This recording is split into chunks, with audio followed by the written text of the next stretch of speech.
What up, grown man? What's good?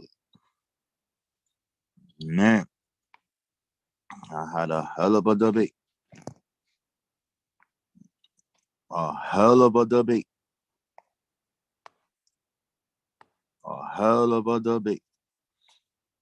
So today, build Islam, the religion of enslavement in Africa. So this is an event that took place on Clubhouse, and I think I may have debated 20 Muslims, 20 Orthodox Muslims, and they all was in denial. They was in denial. It looks bad, man. This was like I don't know, bro. This was like a traditional African jihad, man. This shit was crazy. It was crazy. So I'm gonna play some of this here. Y'all let me know what y'all think. So this is the setup for it. And then one by one, they all come in the room, bro. They came like a pack of roaches, bro. In the comment section alone, it was like 5,000 messages, bro. 4 to 5,000 messages, bro. 4 to 5,000 messages, bro. 4 to 5,000. The shit was crazy, bro. The shit was crazy. Hold on. Let me go here. See that right here? 4,000 messages in here. These people was calling me all type of shit. They was calling me a monkey, slave. They was so mad. They was mad. But we gonna see why they was mad. So there goes 968 people in the building. All right, let's see. Let's let it rip. Yeah, it's gonna get hot.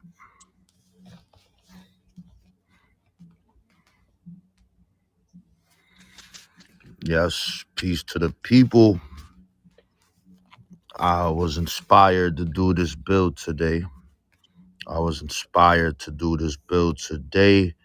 If you guys look at the chat, this is a very powerful link that's on the top.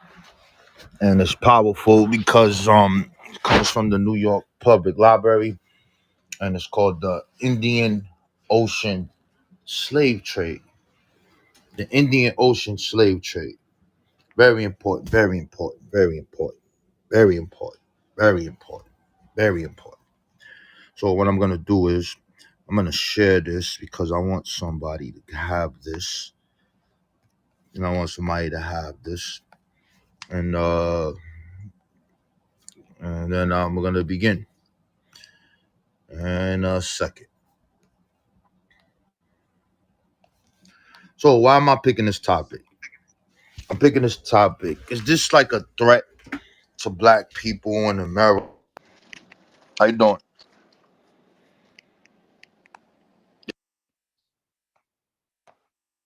Hold on, y'all. I just want y'all to see what I'm doing while you are listening. All right, go back. Let me make sure the sound was on. I just want to make sure the sound was on. Y'all had the sound on? All right, we good. All right, let's go.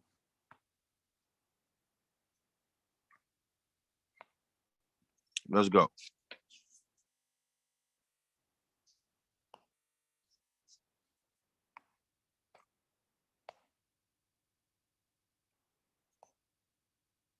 Y'all can hear me? Mic check, mic check. You can hear me?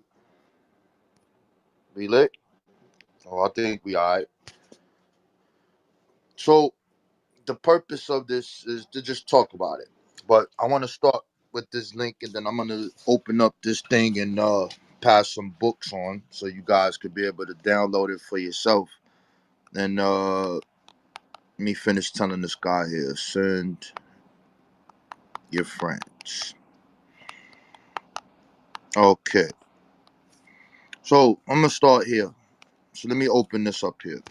So if you open this link up here, if I was you guys, oh no, what happened? This page has not been archived here. What the hell? Click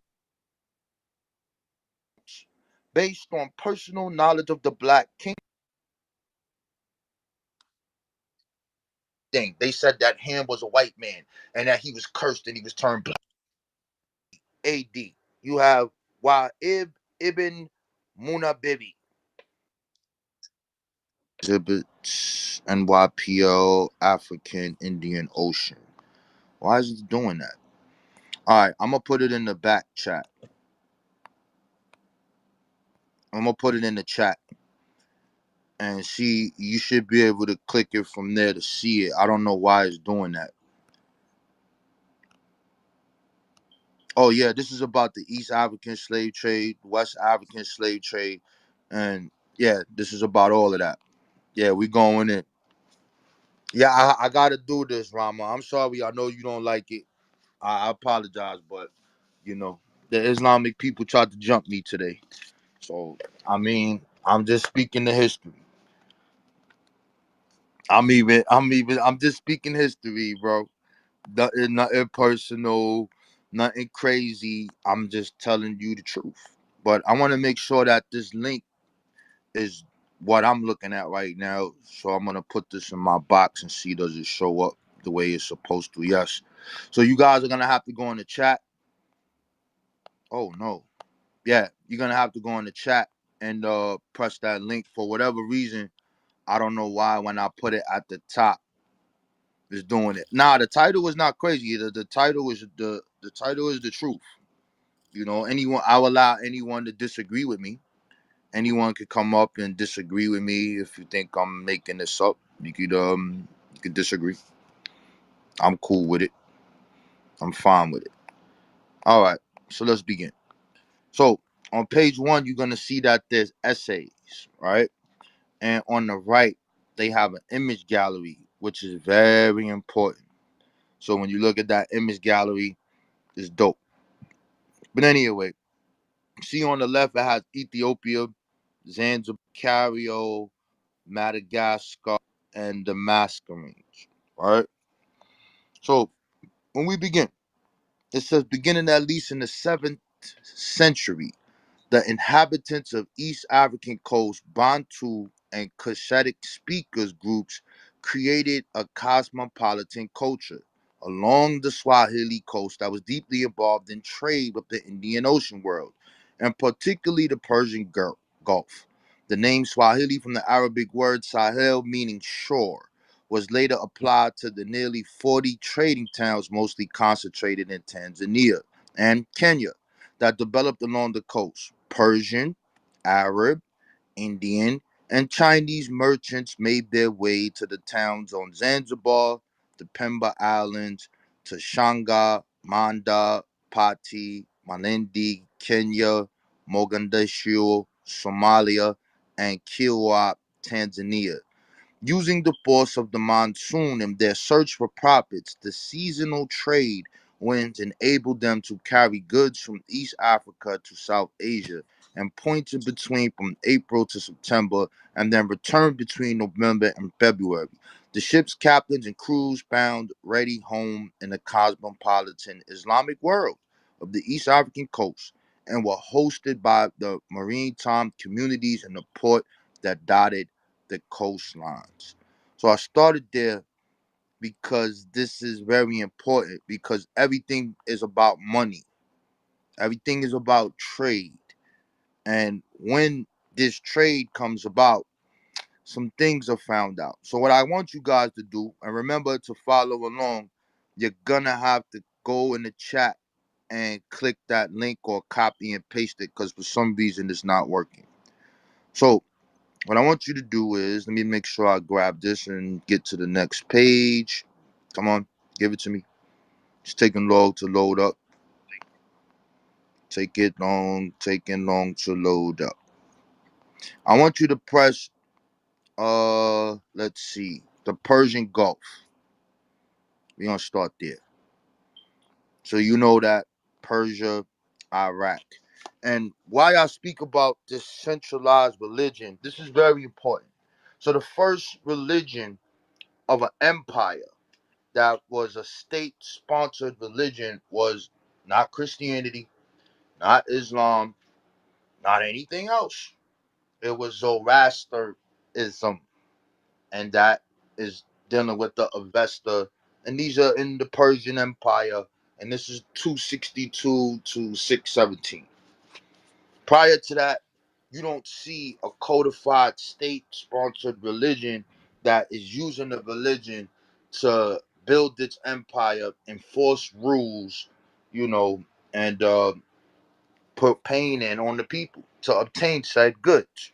Now remember, you're pressing the Persian Gulf. Now let's check it out. As early as the 5th century, Arabs brought Africans to southern Iraq. So we know, uh, I guess you know the date of the 5th century, but let's keep reading. To work their date plantations and salt marshes, but not all enslaved were of African origin. Some were white, namely Ciceronians and Georgians and Caucasus, with the growth of salt mining in the area of Barasa. However, the African presence increased throughout the Gulf Coast of Iran and led to a series of violent uprisings beginning in the 7th century and culminating with the Jean Rebellion. The Jean Rebellion is very important, and that's ZANJ Rebellion. That is one of the biggest rebellions to ever happen in Iraq. And these are the African Bantu people that were enslaved. But were they just enslaved to do work on plantations? Were they just enslaved for their work? Were they just enslaved because they weren't Islamic? Were they enslaved for another reason?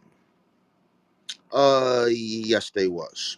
So there's some things that I talked about prior that we have to go on. So now you have what we call the Hermetic Hypothesis, and it's dealing with the curse of Ham and his descendants.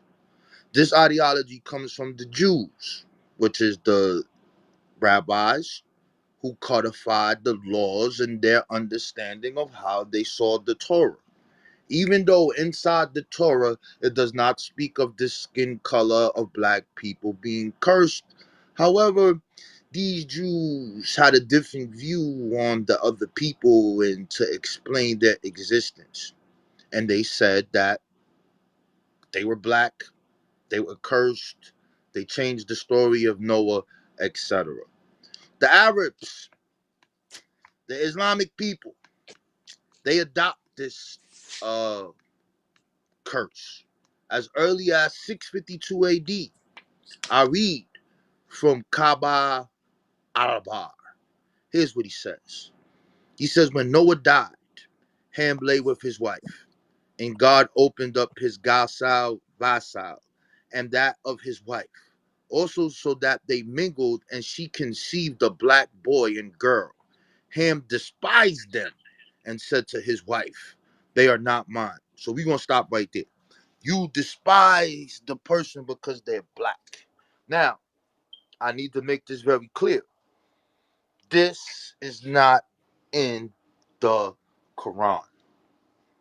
Nowhere is this in there. You have a couple of hadiths where the Prophet is talking about respecting the black people, the Ethiopian, that's the word that they call all black people, with the great hair. And I don't know, some translations of this hadith say something different. But you have to ask yourself a question. Why is the Prophet telling the people to respect the people with the great hair? In any event, this is what he says. He says, they are yours, said his wife, for the curse of your father is upon us. So, right after the prophet dies, you got Islamic scholars running around here saying that black people is a curse of God. Next, 730 AD, you have Wa'ib ibn Muna Bibi. I don't know how to pronounce this. I should have put it in the pronunciation machine so that we on point. But in any event, it says Ham, the son of Noah, was a white man with a handsome face and a fine figure. And Almighty God changed his color and the color of his descendants in response to his father's curse. He went away, followed by his sons, and they seized by the shore where God increased and multiplied them. They are the blacks, the Sudan. So now, when you understand Sudan, the land of the blacks, you need to understand these Islamic scholars and what they think black represents to them. You are a curse of God. You are other. Why am I laying this down in the beginning? Well, laying this down in the beginning because this is the ideological framework that the Arabs used before the white man to enslave black people under their so-called Islamic faith. This is what they did.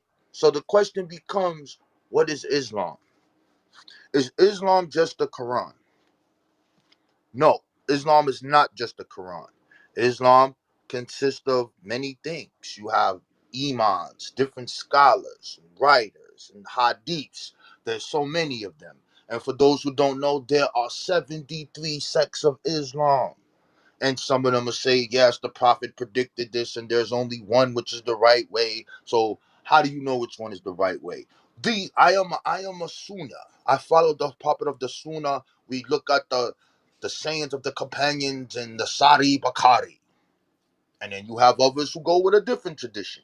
However, inside of Islam, laws are created. You have different schools that are created. You have Hanifas who memorize the Quran. And then you have Maliki law and different law systems that are based off of these Islamic scholars. This is the totality of that is Islam. That's what it is. So, hold on. We are now going to go back to that link, and I need everybody to go in the chat because for some reason at the top of the link is taking up to another page. All you have to do is look in the chat because I'm not looking at at the chat, so you can go there. So I wanted to lay down the ideological framework for those of the people who are Islamic who follow Allah and they say they follow the prophet as early as 652, right after the prophet dies. The Islamic scholars are saying that black people are a curse of God. And then I bring you 100 years later to 752, and you saw the same thing. They said that Ham was a white man and that he was cursed and he was turned black. I read it for you. Let's keep going.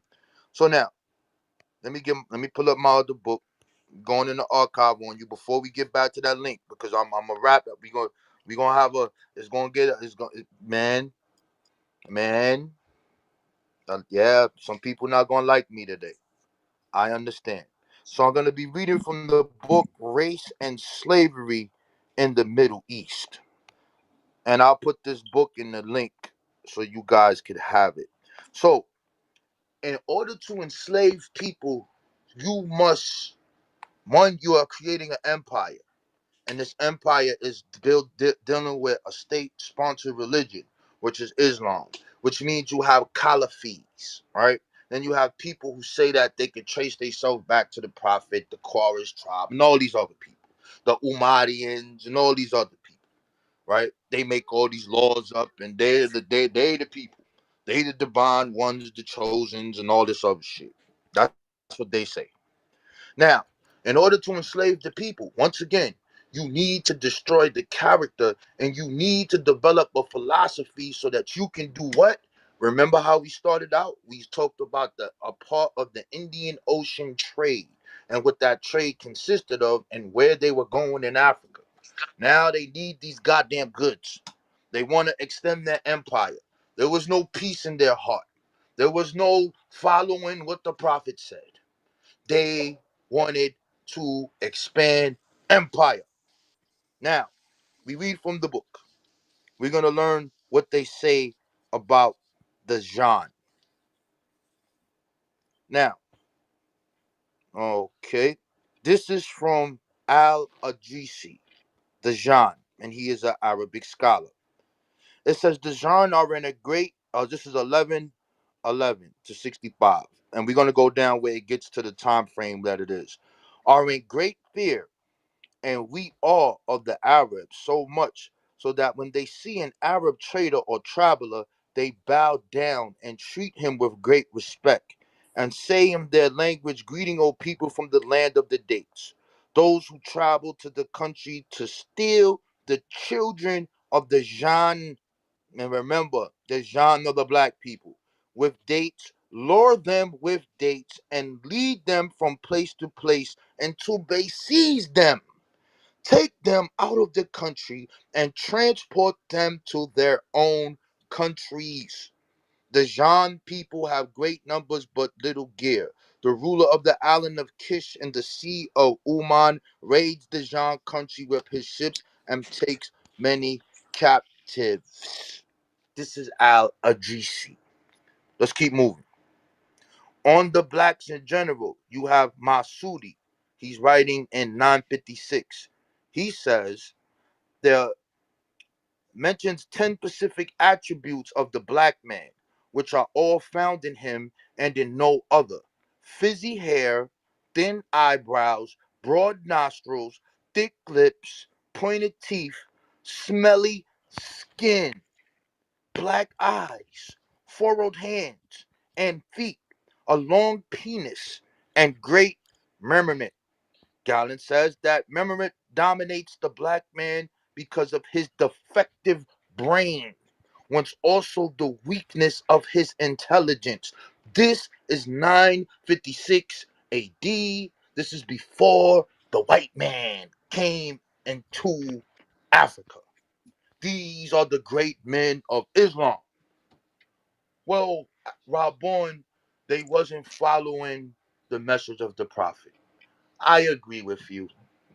I agree with you. The problem is you can't point to a time where they were. You can't. There's not one empire, civilization, or any place you can show me where in Africa they followed the Sunnah. You can't. It doesn't exist. Let's keep moving. On the Jan, their nature is that of wild animals. They are extremely black. O Zaj. This country and its inhabitants are all like the Jan, but they are somewhat near to humanity on the Sudan. Most of them go about naked. Egyptian merchant carries their salt, glass, and lead and sell them for the same weight in gold. A group of them wanders in the region of theirs, camping on the places where they find more gold or ore. In the southern parts, there is no more populous country than this. The merchants steal their children and bring them with them. They then they castrate them. They then castrate them. Where is Allah in the hearts of the people? What happened to you? What was the Sunnah, the way of the Prophet, not good enough to you? Why did you make up these stories about black people? Why did you say that our skin was smelly, that we have defective brains? This ideology was adopted by the white man. Yes, Islam. Yes. I am sorry. Remember the question: what is Islam? Is it just the Quran? Is it just the Hadiths?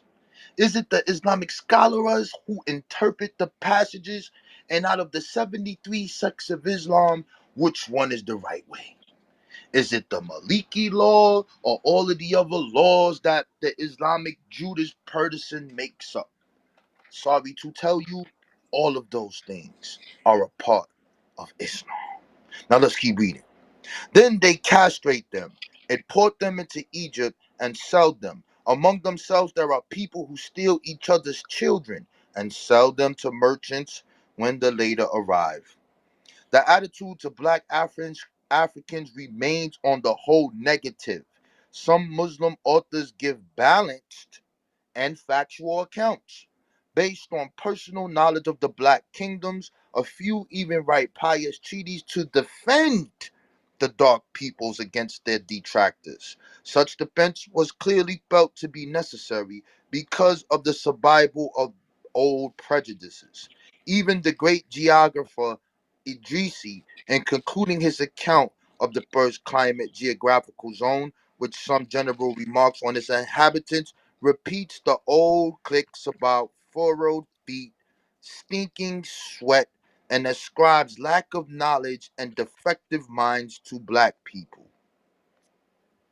I need to let that sink in and have a moment of silence for the black people of the Bantu who was taken from Africa by the Muslims, who was castrated before they got there because they said they had long penises and said that their skin was smelly and that they were a curse of God.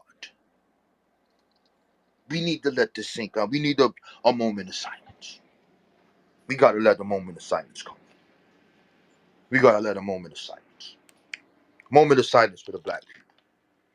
Moments of silence for the black people. We're going to talk about this trans-Saharan slave trade. We're going to talk about this shit.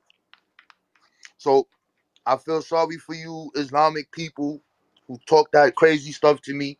I told you I'm about history. And I even read a part where there are balanced accounts. Not all of them saw things that way because we can see the leaders of the Jean Rebellion. And for those who want to know who the leaders are of the Jean Rebellion, go to my YouTube page, Each One Teach One, pull it up, and then you can see that whole story there. I'm not going through that. Now, I advise everyone to go into the chat and click the link because for some reason this link is not showing at the top. Go there, copy, and paste. So now we're back in the Persian Gulf. It says during the late 9th century, tens of thousands of enslaved Africans from the Sahel, the Horn of Africa, and other parts of Eastern Africa, Nubians and Bantu, as well as non-African groups that were all largely employed in the salt marshes surrounding Barasa, took up arms against the Abbasid slaveholders. Their revolt was not the first. An enslaved black man, Rabba Shia Jan, the Lion of the Jan, had led a rebellion in Barasa in 694 to 6. I want you to let these dates sink in here, man. This is 695. It's not even 70 years after the prophet dies. Yep, they're enslaving white people too. Yep, they doing that. But they don't say nothing bad about them. They just grab them. But for us, they gotta degrade us and say all of these other things. There's no treaties, there's no Islamic scholars talking about how evil white skin is and how it's bad and it's smelly and they're not intelligent, their feet, their teeth, they ain't doing that to them white. They just snatching them up and doing it. But for us, this literature has to be written in order to enslave us. Let's keep moving. So, in 694 to 695, armed revolts continued to erupt, and the Jean Rebellion was of an unprecedented scale. Led by the Free Persian Ali ibn Muhammad, the bulk of the rebel soldiers were African in origin. The uprising led to the creation of a new government in southern Iraq. In defiance to the Abbasid Caliphate, the black rebels taking over several cities organized their own state with its own standing army and even minted coins. The rebellion turned the state lasted for 14 years until the Jam forces were overwhelmed by the Abbasid army. The Jan's military skills and power spurred the interest of Muslim rulers who for centuries thereafter recruited Africans into their own armed forces. So, many times they would capture the people, they would enslave you, you accept Islam, they would free you, and then you could be a part of the army. Some of them would be a part of the Khalifa. So it's interesting because the slavery is a little different at some points from the European, because then the European, you could not join the army. Well, let me reframe that. Yeah, you can join the army when they're in trouble. We found that out in the Revolutionary War. When they're in trouble, and to protect the state at any means necessary, so that you could obtain your freedom. If you fight for us, you shall be free. So before I continue to go on, let me open up this thing and see who's in here. There's some hands. I see one hand. We're gonna put a hand up here. Let's see what's going on. Let's put this in here. Oh, let me put the link in the chat again, just so you do. What is he reading? What is he doing? We want to make sure that everyone's following along. There it is right there. So you can grab that right there and copy, paste it, put it in the thing. Before I continue. What's up, Mars? Any questions? Somebody raise their hand. If you want to come up, you can come up. No questions? Nobody has nothing? Okay. So we're going back in. So let's go back. So now we're going to deal with southern Iraq. Now, it says Africans in southern Iran appear sporadically in the historical record into the 17th century. By that time, the evidence of those serving in military capacities becomes more regular. In 1622, Africans helped the Portuguese during an Anglo-Persian attack at Hormuz, enslaved Bantu through firebombs from their ramparts onto English and Persian forces who were trying to gain access to the strategically located fortress on the Gulf Coast. Although the Portuguese lost Hormuz, the record of Africans defending them remains. Africans also defended the interests of the Dutch and British, as well as the indigenous rulers. So I'm reading this so you could see. This is horrible. It's about to get crazy. But I'm reading this so you can see all of the events. So you can see I kind of jump from this Jean rebellion and then to when Africans appear in southern Iran and how they get there, the militaries they're fighting for. But let's keep reading. People from Eastern Africa were brought to Kurdistan in southern western Iran to work in sugarcane plantations. African males were sometimes employed in households as nurses, and some commanded a certain degree of respect for teaching a range of subjects, including science and good manners to the children of nobility.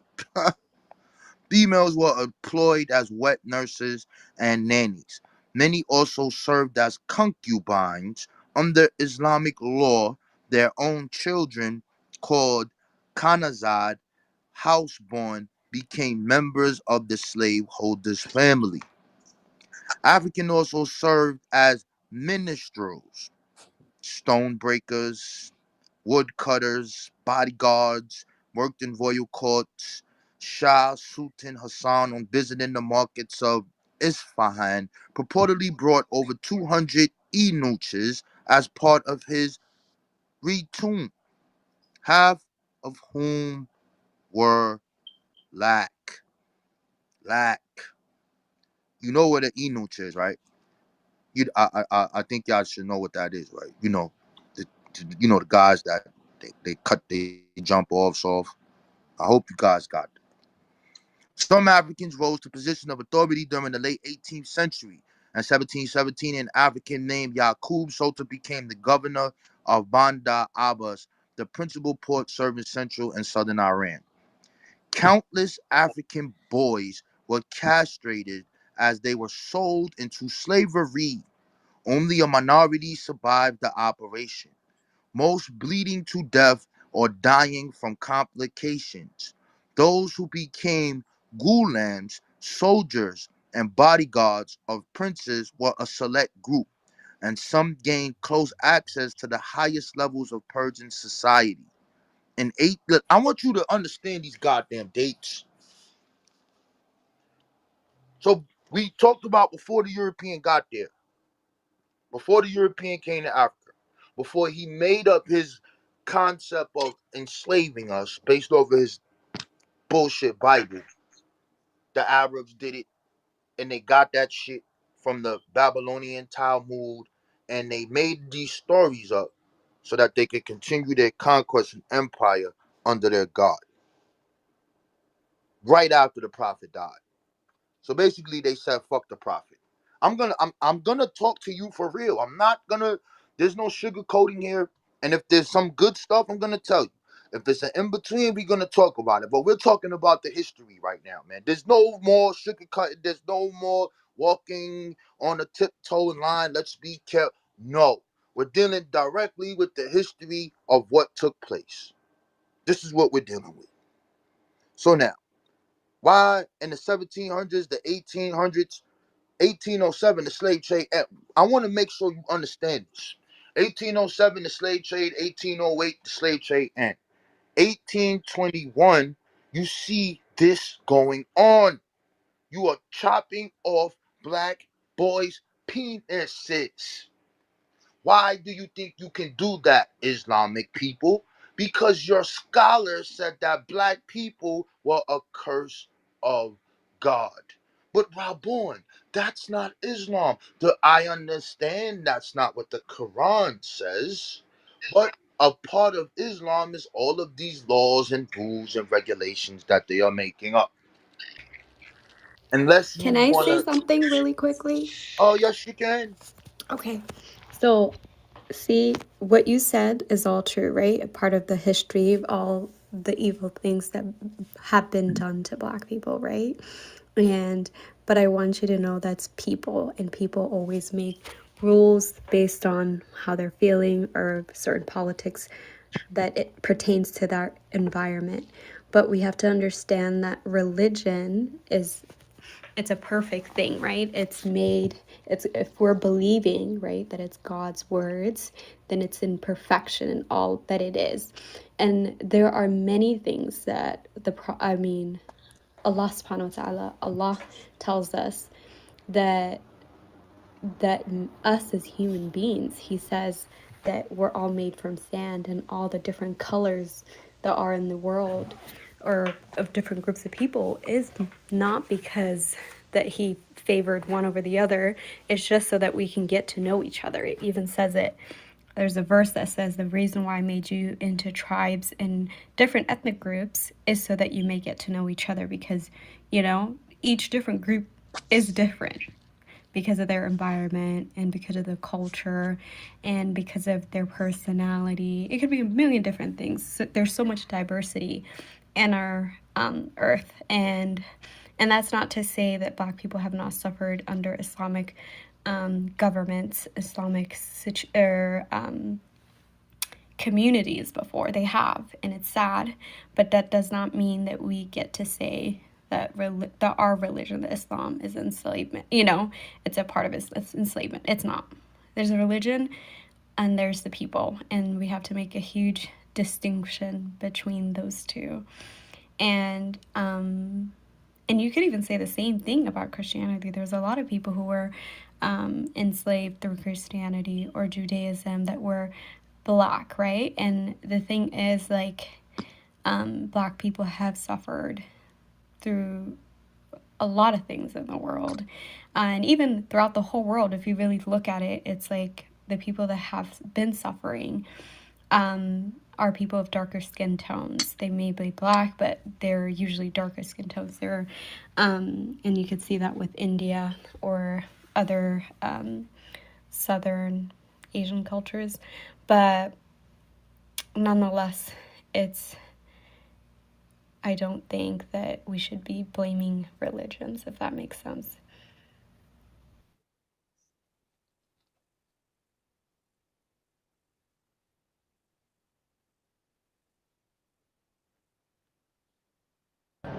Yo, what was the last thing you said? 'Cause you said you don't think what? I couldn't hear you. Oh, I said I don't think we should be blaming religions, and that's major religions in the world. They all Hmm. practice, being moral, being good to ourselves, Right, right, being, right. You know what? yeah. I Mm-hmm. I uh, I agree with your concept, but this does not follow the history of Islam. So, like, even what you're saying, if we look at the tenets in the Quran, it does not say do any of these things. Like, But I gave you a verse. It literally says the reason no, why. no, I agree with you. But I want to. We went through the history of the Gulf region.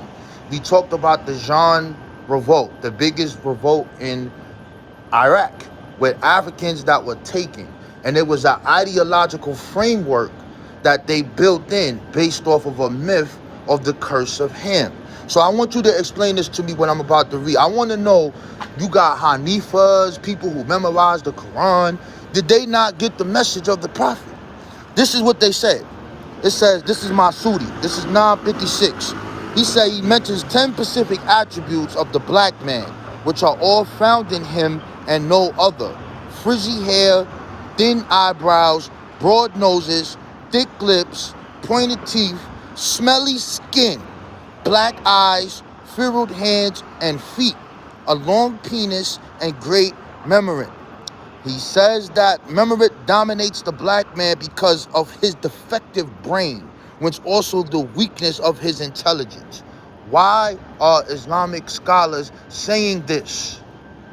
Well, that's blatant, like, racism right there and then. I don't know who that person is, right? But that doesn't make sense, and a scholar shouldn't be speaking about anyone like that in any form. But like I said, these are people. They're humans, and they make mistakes. And No, this is not a mistake. No. I want to be clear about this. so who's the person that said that? By the way, That what's his name? that's Masudi, Mausda, and the next person who speaks about Mossad? Yeah, Mossad. And the next person who speaks about is Al-Idrisi. You heard of him, right? The Arabic scholar, right? You know who he is, right? Al-Idrisi. He was one of the great geographers. Here's what he says. The Jan are in great fear and awe of the Arabs, so much so that when they see an Arab trader or traveler, they bow down and treat him with great respect and say in their language, greeting, O people from the land of the dates. Those who travel to this country steal the children of the Jan with dates, lure them with dates, and lead them from place to place until they seize them, take them out of the country, and transport them to their own countries. The Jan people have great numbers, but little gear. The ruler of the island of Kish in the Sea of Oman raids the Jan country with ships and takes many captives. Are you with me? No, yeah. Like I said, these are people. So you have to think about, even like, I remember going to Morocco, right? And you think Morocco is a great Muslim country. Morocco's bad. No, I know. So you learn through the history of how they got, slavery, or how they got people from surrounding African countries, and then we're helping and transporting them to Europe for the British slave trade. So the thing is, it's really hard as Black Muslim people, right, as myself, to comprehend how Muslim scholars in that time were basically feeling that it was okay to to sell people, basically, even if they were not Black. No, it's not. It's not hard to understand because all right. So even that's what I'm saying. So wait. I'm gonna give you one thing, and then you could go. Okay, go ahead. So even when we talked about what happened in Iraq, where they took Black people, they castrated them. I need this to sink in. Hold on. Let me go back up. Let me scroll back up. So it says, and this is dealing with the 1700s. So I ain't even get. So this is sad. This is really bad. It says countless African boys were castrated as they were sold into slavery. Only a minority survived the operation, most bleeding to death or dying from complications. Those who became gulams, soldiers, and bodyguards of princes were a select group, and some gained close access to high levels of Persian society. In 1821, the African Ali Akbar Khan served as the commander of the Gulams.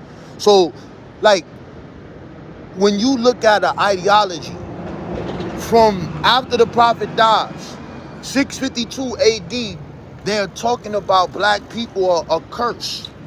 So that is the origin of where this comes from. It doesn't come, it's not in the No, Quran. let's not say that. So, No, I have to these say it. No, no, no, no, no. because if Sister, you think what, about what? it, these people, I say, like even if you go to Iran, their culture is a Persian culture, right? They have they speak a Farsi, they have a Farsi culture. So these people are, they have their own culture and their own ways of doing things before Islam even reached there. They even No, had religions before Islam you're reached there. correct. They had Yeah.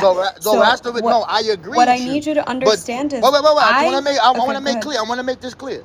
Those people were Islamic. I'm not talking about the Zoroastrianism. I'm not talking about none of But those. These are we have Islam. to understand that that was part of who they were. That were their ancestors, right? There was Zoroastrian before Islam came, Yeah, but they right? accepted Muhammad as the prophet. Exactly. They went, but that's still part of their history. That's still part of their, ideology. And even if we really look at it, that ideology could have influenced their Islam, right? Wait, So, wait, but wait, I'm wait, not. wait, wait. So are you separating the Umayyadan Caliphates from these people? No, I'm just letting you know each group of people is a slightly different. Their practice of Islam is slightly different than All right, others. so I got one more for you. This one more.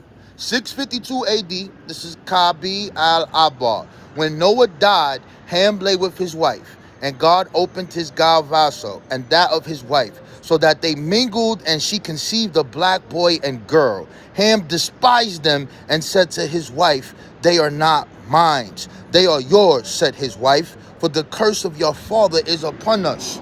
This is 652 AD.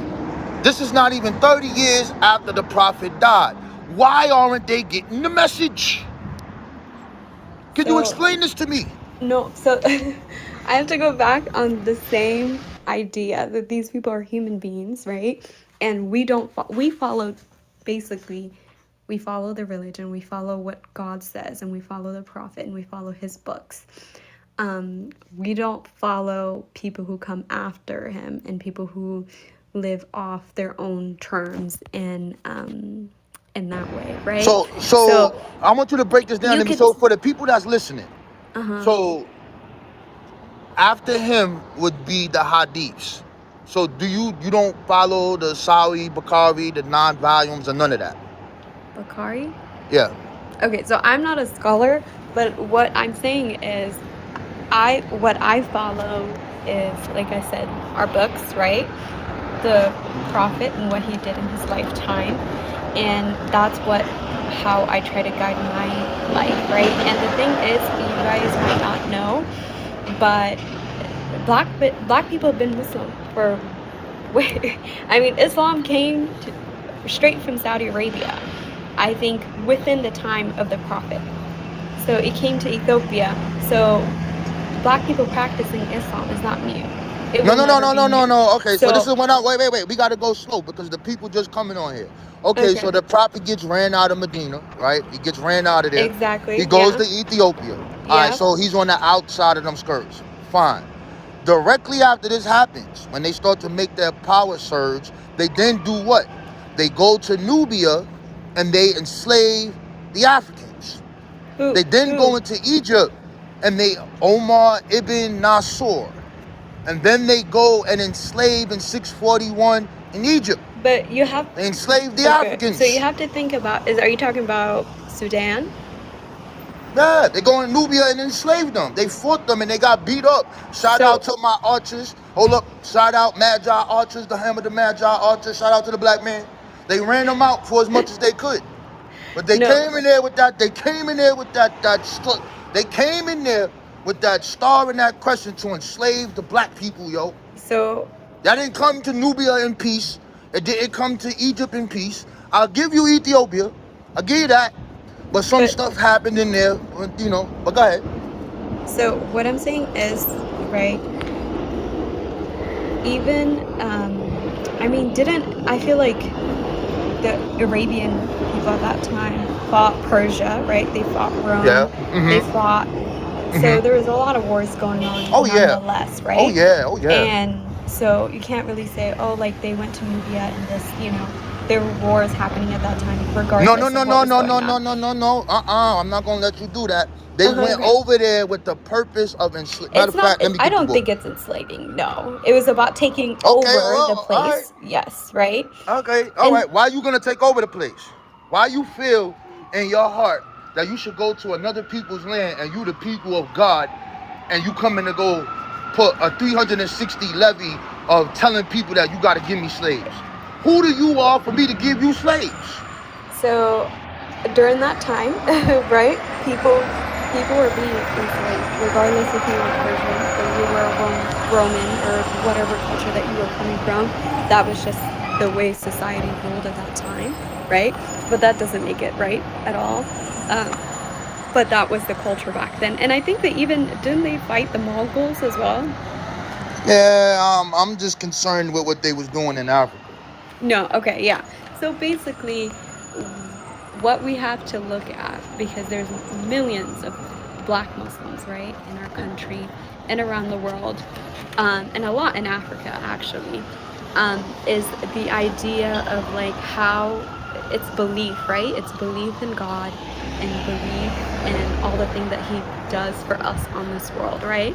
And all the people that you mentioned that have basically devalued us to being subhuman as black people, I hope that God judges them on Judgment Day. I hope that they suffer as they made,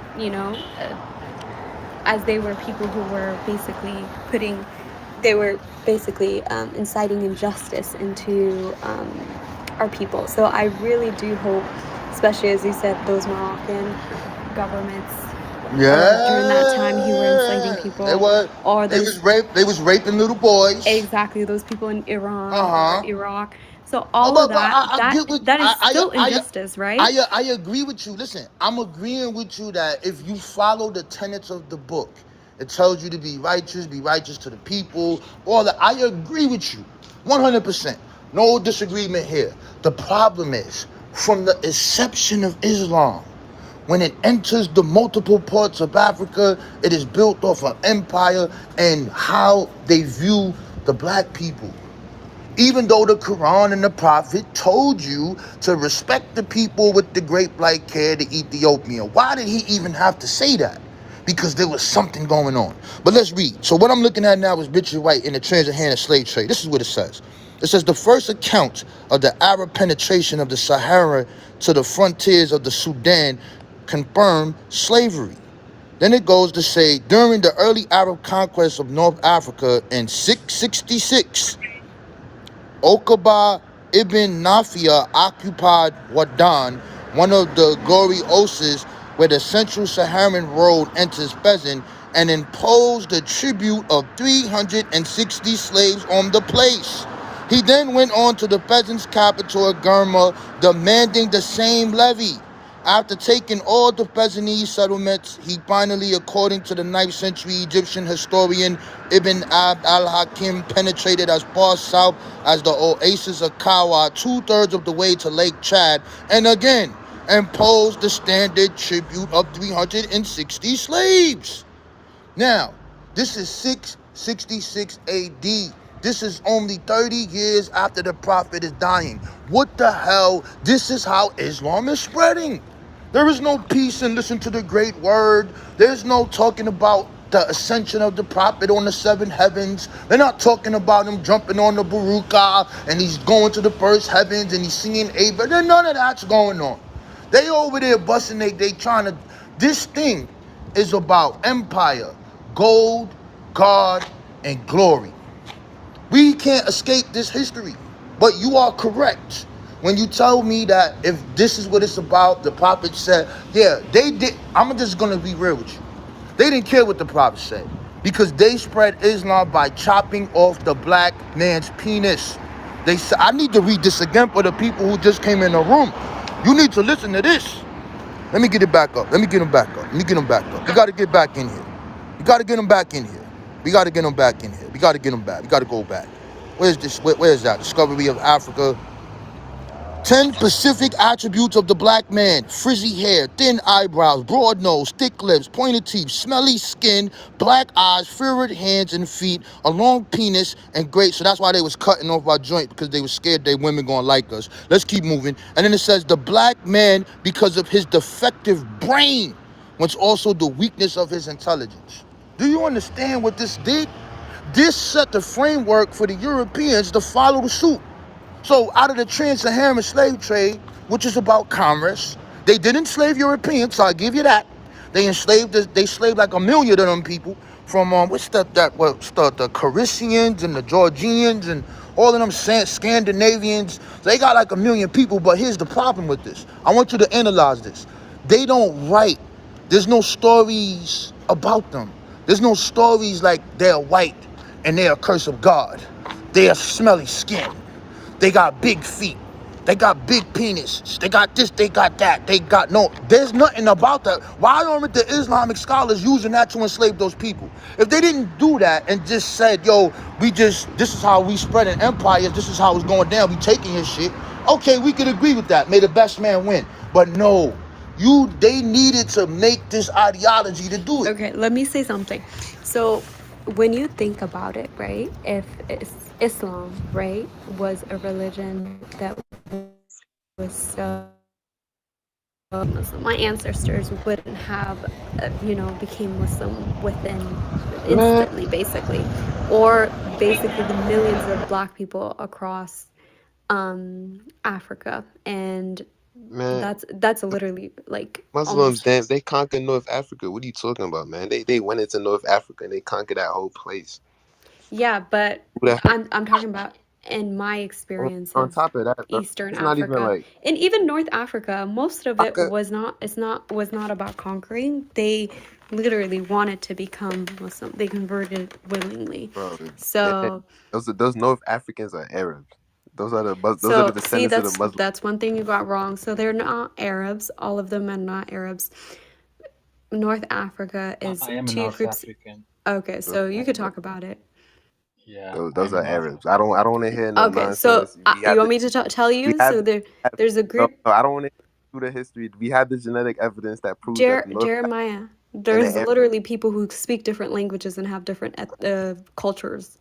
That's You cool. can't just call them Nobody Arabs. is Arab in The North North Africa. Africans and We the speak Arabs had Arabic, the but same exact They're DNA. not the same. Had the So same DNA. can I explain it, please? So there is a group of people called the Amazigh, and they're called the Berbers, right? And they've been living in North Africa since forever, basically, and that's where their origins are. They have lots of history, lots of culture in both Algeria and Morocco, and I think even a bit in Tunisia. A lot of the Arabs that we know came from, let's say, I think Yemen, Saudi Arabia, migrated through time to North Africa and mingled with the Berber group. And now there's a lot of mixed,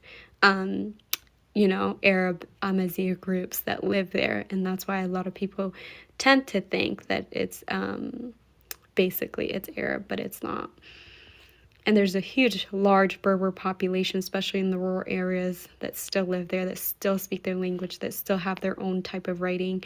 And so we're not going to sit here and tell them what they So are when they why have. do they have the same? Why do they have the same DNA as the Arabs? They don't. You could tell that there's They, slightly they, difference. You can even they look it have in the their J, they face, don't. and you could tell okay. that they look I, slightly I, They different. have the J1 haplogroup. That's the same I can share haplogroup that with the you my Arabs DNA. have. I can They share with look you the my same and they DNA. had the same DNA. I, I don't, I don't have in, I don't have I only have 1% from the Middle East. I'm 82 Even if you want to say you Algeria. have the E1B1B haplogroup, every Arab country has someone with the E1B1B haplogroup. Jeremiah, a lot of Exactly. Hold on, Jeremiah. A lot of North Africans have more sub-Saharan DNA than like Middle East or Arab and like DNA. Like a lot of them have like literally 13, 14, 15, all the way up to some like having like 20% like sub-Saharan African DNA from countries like Senegal and Nigeria and Mali. So like I don't know why you get this idea that all North Africans are Arab. There was not even a lot of Arabs that came into North Africa.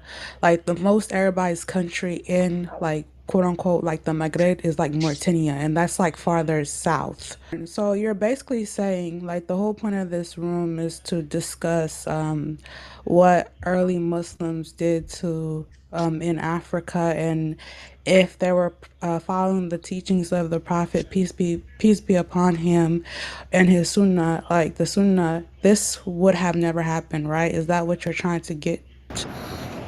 Yeah, that's what it is. I'm just speaking about the history. They never followed it, not one time, not once. Yeah, a lot of Is she breaking up or that's me? no, I think that's that's me breaking up. you gotta go on mute. So a lot of this, a lot of like scholars did write about this, like what he is saying did happen, but I think we need to learn how to separate Muslims from Islam. Like Muslims are not perfect, the religion is, and if those early Muslims were following what the Prophet said, a lot of these things will not be happening. So he's probably like he's questioning, like. That's what I'm getting. And a lot of you are up here trying to justify or explain what happened when you can just actually listen and you can actually do your research and find out like most of the things that he's saying did happen. And a lot of our scholars did write about it. Man, listen, bro. The oppression that the Muslims have done to the sub-Saharan Africans, the West Africans, and the Bantus came from the Arabs, the people who the religion come from, bro. I could understand if it was white people who were claiming to be Muslim. I couldn't judge the religion for that because the religion don't come from white people. But this the That Arabs. is the most dumbest take I've No, ever watch, heard. yo, man. So you're just gonna follow religion just because somebody looks like your color? Nah. It had nothing to do with my color. The religion That's came what you from said. Arabs. The Arab You said Muslims came in. you're okay with That's white people those are following the it people because it the looks people who is enslaving us are the exact same people who this religion come from. Why do I have well, to if follow you this really religion? think about it, Jesus is what? A Middle Eastern man, right? And he's the Messiah of Christianity. So are people That's a whole different. That's No, that's not a whole not different thing. Arab. It's the He's not same thing. He Arab. is Arab. Jewish He's Middle Jewish people Eastern. if Jewish people came into West Africa into the South Africa and they started enslaving black people, yeah, I I would don't know. demonize I the don't Bible. Jewish people didn't do that. understand. The Arabs came with their own book and started enslaving everybody. And now everyone gets and now now they got all these black people getting sensitive when you talk about the Arabs man religion. You talked about the religion like that. Oh my god, nigga. Oh my gosh, bro. Hey, Rama, come back up. I want to ask you a question about something because you said something. Um, you said you got to separate the Muslim from the religion. I want you to tell me, what does Islam consist of? Like what does Islam consist of? I think I pulled you back up because I'm having a hard time dealing with this. This is very I don't know. So this is getting kind of, I don't know. I don't know because when I'm looking at Islam, it's the Quran, it's the sayings of the Hadiths or whichever one I guess you feel you want to follow. Everybody says there's 73 sects of Islam.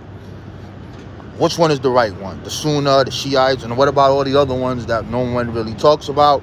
And you have all these different sayings, and then you have laws that are coming out of this, and they're interpreting the Quran. So, what is a part of Islam?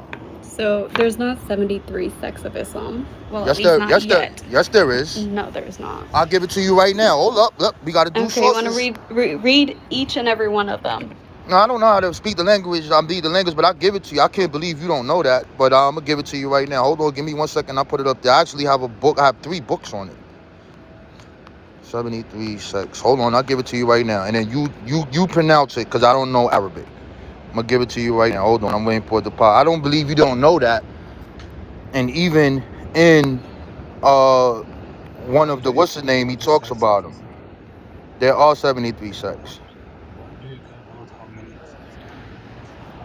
I don't care. Actually, I don't really care how many sects you have. This room is about Islam in Africa and how it is the religion of enslavement to black people and how they, Let me tell you something. wait, hold on. You can tell me what you want. You've been in the room long enough, and so you could deal with the information of right after the prophet dies, they are making a story up saying that black people are smelly, that we are a curse of God, and they're using that as an ideological framework to enslave and castrate black men. Who is this historian? Who is this historian? Who's this historian? Come on, man, stop playing, man. I want you to look up the Jean Rebellion. But Z-A-N, no. Because this seems to be the problem when I talk to you. It's like, y'all don't act like this never happened. You act like the Jews when I'm having... Hold on, I'm gonna let you go right now. Y'all got this blocker in your brain. You're like the Jews when I bring this up to them and we in the room and I tell them about the Babylonian Talmud. That's not in there. And then I show it to them and they like, well, I didn't know it. So now I'm telling you. I want you to look up right now, Z-A-N-J Rebellion. And then you will see that they castrated black men and took the people in the Bantu. And it's an ideological framework that they use to galvanize the people to enslave the black people. That's what we're talking about here. And so I don't care how many sects of Islam there is. I really don't. I'm just talking about Islam and Africa and enslavement. This is a thing that you will never get around. You can tell me that this is why the conversation is interesting, because now we got to get to the point. What is Islam? Wait, so the Zanji rebellion, it took place in Iraq, so not in Africa. I know that. They took the people from Bantu over there and put them on slave plantations. Okay. Before so the Europeans. We've said this a million times before. No, let's get this. No, you didn't. We're going to make this. This is for the audience. Hold on. I want to make this clear to the people listening. 750 years before the European came to Africa, the people who was flying the bin or the crescent in the moon took our black people, castrated our black men, and had us over there on goddamn plantations. All right, now you can go. So we said this a million times, but it's horrible, right? It in the eyes of God, it's not correct. That's injustice, and that's placing people where it doesn't make sense, and for the sole purpose of for their economy or whatever it was, right? So Islam doesn't see that as a correct thing, right? Because you're supposed to be an honest man who works honestly, who treats people correctly, and has morals, right? Like any other religion. So that's horrible that happened to those people, and we hope that they get their justice on the Day of Judgment. No. They got their Day of Judgment when they stood up and they rebelled and they was killing their ass. And that was justice right there. We love that. That was justice. Yes, that's great. But also, the sweeter justice is the one that's given by God, right? Listen, I'm gonna tell you this. That's your theological belief. I'm not gonna disrespect it, but I'm gonna tell you my belief. My thing is, no man has never died to come back to tell the living what happens or not. Every culture before Islam has a perception of what happens when you die. From Kemet to ancient to ancient. I know you do, but you're late. You're 700. You're 600 AD. You're late. We're talking about the origins of civilization, which happens in Africa. You know, the black people that you call savages, that are smelly skin and lower intelligent. You know, the people who developed mathematics, the people who mapped out the stars, the first stone masons. You know, those people. Yeah, I'm talking about that right there. Then you got the Sumerians. You got those people over there. You got all these people that have ideas of what happens when you die. No one knows what happens when you die. So that's my concept. You could believe that. I'm not going to say nothing about it. But when you say justice to me, like there's a hadith, I cannot remember it off the top of my head, but it said that the prophet was asked, if the heavens consume the earth, where is hell? And he answered, where is the night when the day comes? I'll find it. I just can't remember, but I remembered that because it caught me. And that let me know just from that you're talking about two conditions. Where is the night when the day comes? It appears to be on the other side, right? That means it's one place. You can only tell night and day if you're on the planet Earth, nowhere else. So those are two conditions. This is how I see that. But the Quran does talk about the afterlife, the judgment, and all that other stuff, so that might cancel that hadith out. But I agree with that. Anyway, we could get back. Oh yeah, you wanted the 73 sects of Islam. Who next, man? You wanted to keep talking? Or who's the other guy? The guy you wanted to talk about the enslavement of Africans by Islam in I, Africa? I just have a simple question for just viewing. Why did Gaddafi give up the pan Arab world for Africa? Simple question.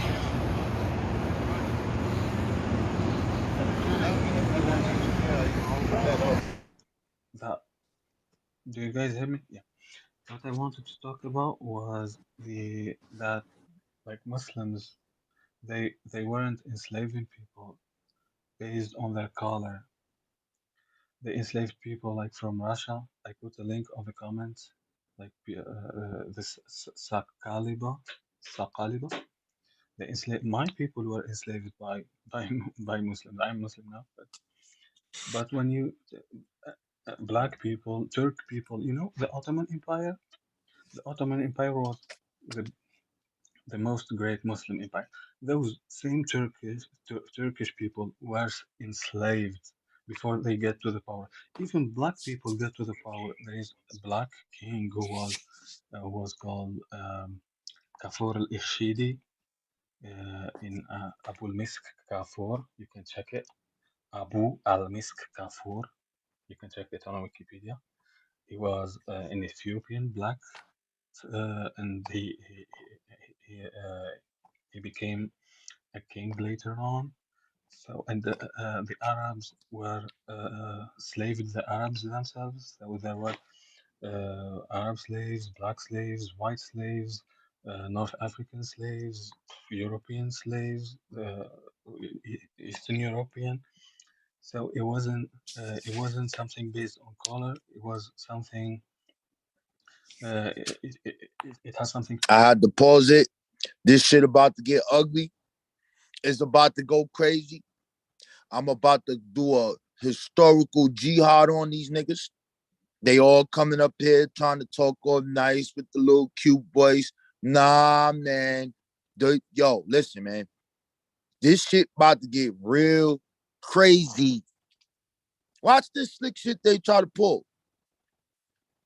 Do with the wars. So uh, when there is a war or a battle, you so the part who win the battle will enslave the other part.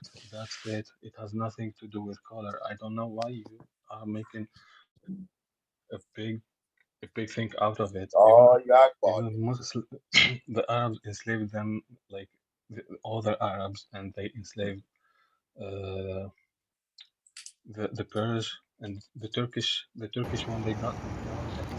you know what? How you pronounce your name? I don't know how to say your name. How you say your name? Muhammad. Okay, Mohammed. I could agree with everything you just said. Now, can you show me an Islamic scholar writing about all of those different ethnicities that were being enslaved, where they called them a curse of God, where they said they had smelly kin, where they said that they had defective brains? Can you show me Islamic scholars writing that about any of those groups?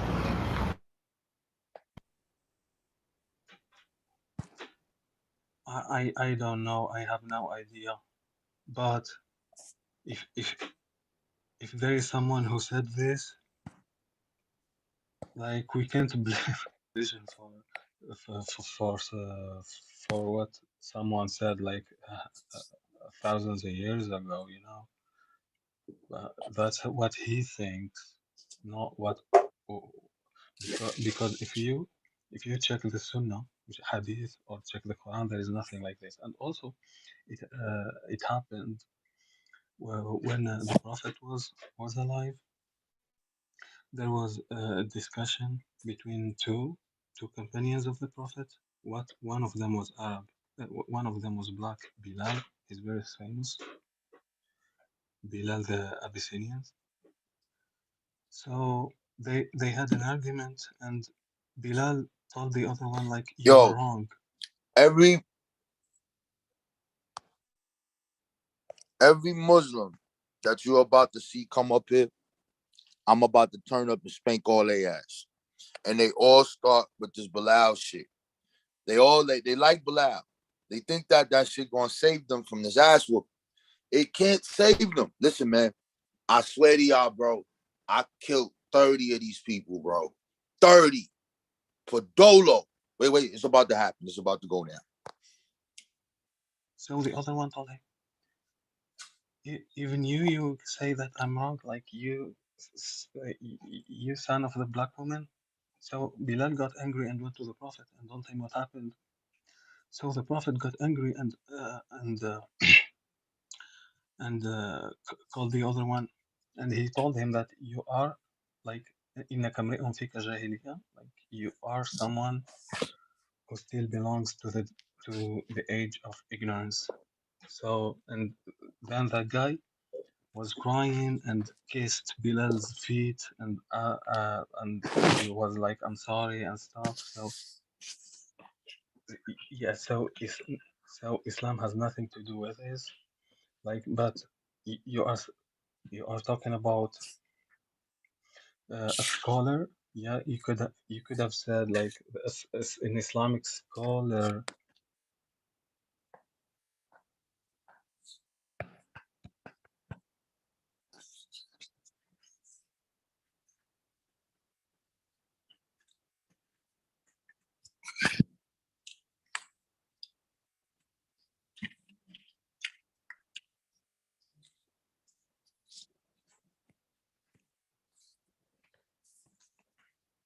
Oh shit. I thought my shit was sharing. My bad, yo. I thought the shit was Does not sharing. make sense because It the makes evidence that you're no. saying Hold is on. about Wait. people Hold on. and Wait. not the No. Mute your mic. I'm giving you information of the Umayyad Khalifa, the Caliphate. These are the empires of Islam who are enslaving Africans, and they're giving you the reasons why they enslaving them. So if you saying what I'm saying is wrong, we're gonna start with them going into Egypt and then going into Nubia. This is 641, and them writing the things that they're saying of black people. This is not one scholar. I mentioned 5. This is what they're saying. And this is why they're doing what they're doing. So if you're telling me that this religion did not bring slavery into Africa under a religion, I want to make sure I'm clear about what I'm saying. Utilizing this religion to do so, prove me wrong. Prove it wrong. Now you can talk. Don't say that my title is 100% right and exact. Islam, the religion of enslavement in Africa. It's 100% right and exact. It's right and exact. I'm not making this up. I'm not just talking to just be talking. I'm not making none of this up. This is just what happened. I'm sorry. The truth is the truth. What do you want me to do? You want me to lie about it? It What's your happened. religion? What's your religion? My religion doesn't mean anything right now. What we're talking about is the history of Islam in Africa and the enslavement of the people. That's what we're talking about. Yeah, Why what you don't want to deal with that? You don't like it? You no, think it's not true? no. Let me tell you something. You know Yeah, that but I'm gonna let you go right now. I'm gonna be quiet. But this one here, hold up. I'm yeah. gonna let you go right now. Hold on. I gotta pull something up for somebody. Somebody down there. This one is coming from the book, The Transatlantic Slave Trade, right? So this is for you, Coach HS. I wanted you to come up.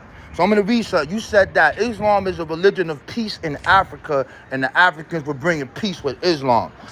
It says, as many medieval Arabic sources confirm, slave raids were also made during the course of wars.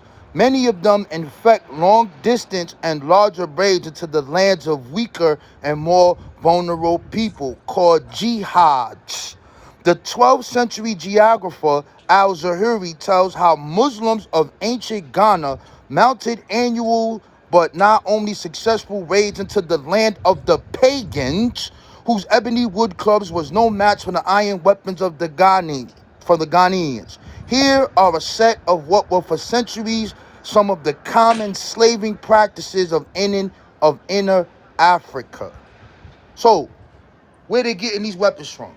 The empires and the stuff that they aligning with in the north. Who the hell are you to call my people who had is Ghana before there was Islam? It was Wagadu. We had what you call the serpent, Dangabi. It was there before Islam even got there. We had our own culture. Who the hell are you to come to my place and my land and call my people pagans? So these guys right here, these people who accepted this here, those are who we call in the 21st century Uncle Tom sellout motherfuckers. Because they enslaved people because they called it jihads because they were not Muslim. This is the same thing that the white man did. Enslave. What does the dumb virus say? Enslave all those who are not of the book. Enslave all those who are not Christians. Can I Yeah. add some stuff? We going all the way in tonight. We going for ratings on this bitch. Go ahead. Okay. Hi, I've been listening for a little bit and I was intrigued by this title, and so I thought to come on. I think there's a lot of things that were confusing. So if you Google right now, I think the slave trade that you're talking about is what's famously known as like the Arab slave trade. If you Google what time did the Arab slave trade start, it started in the 6th century. If you then Google what was the era of Islam, what time did Muhammad come and stuff like that, that's the 7th century, right? So the Arab slave trade started before Islam to begin with. And that was a huge problem of the people of the Arabs at the time.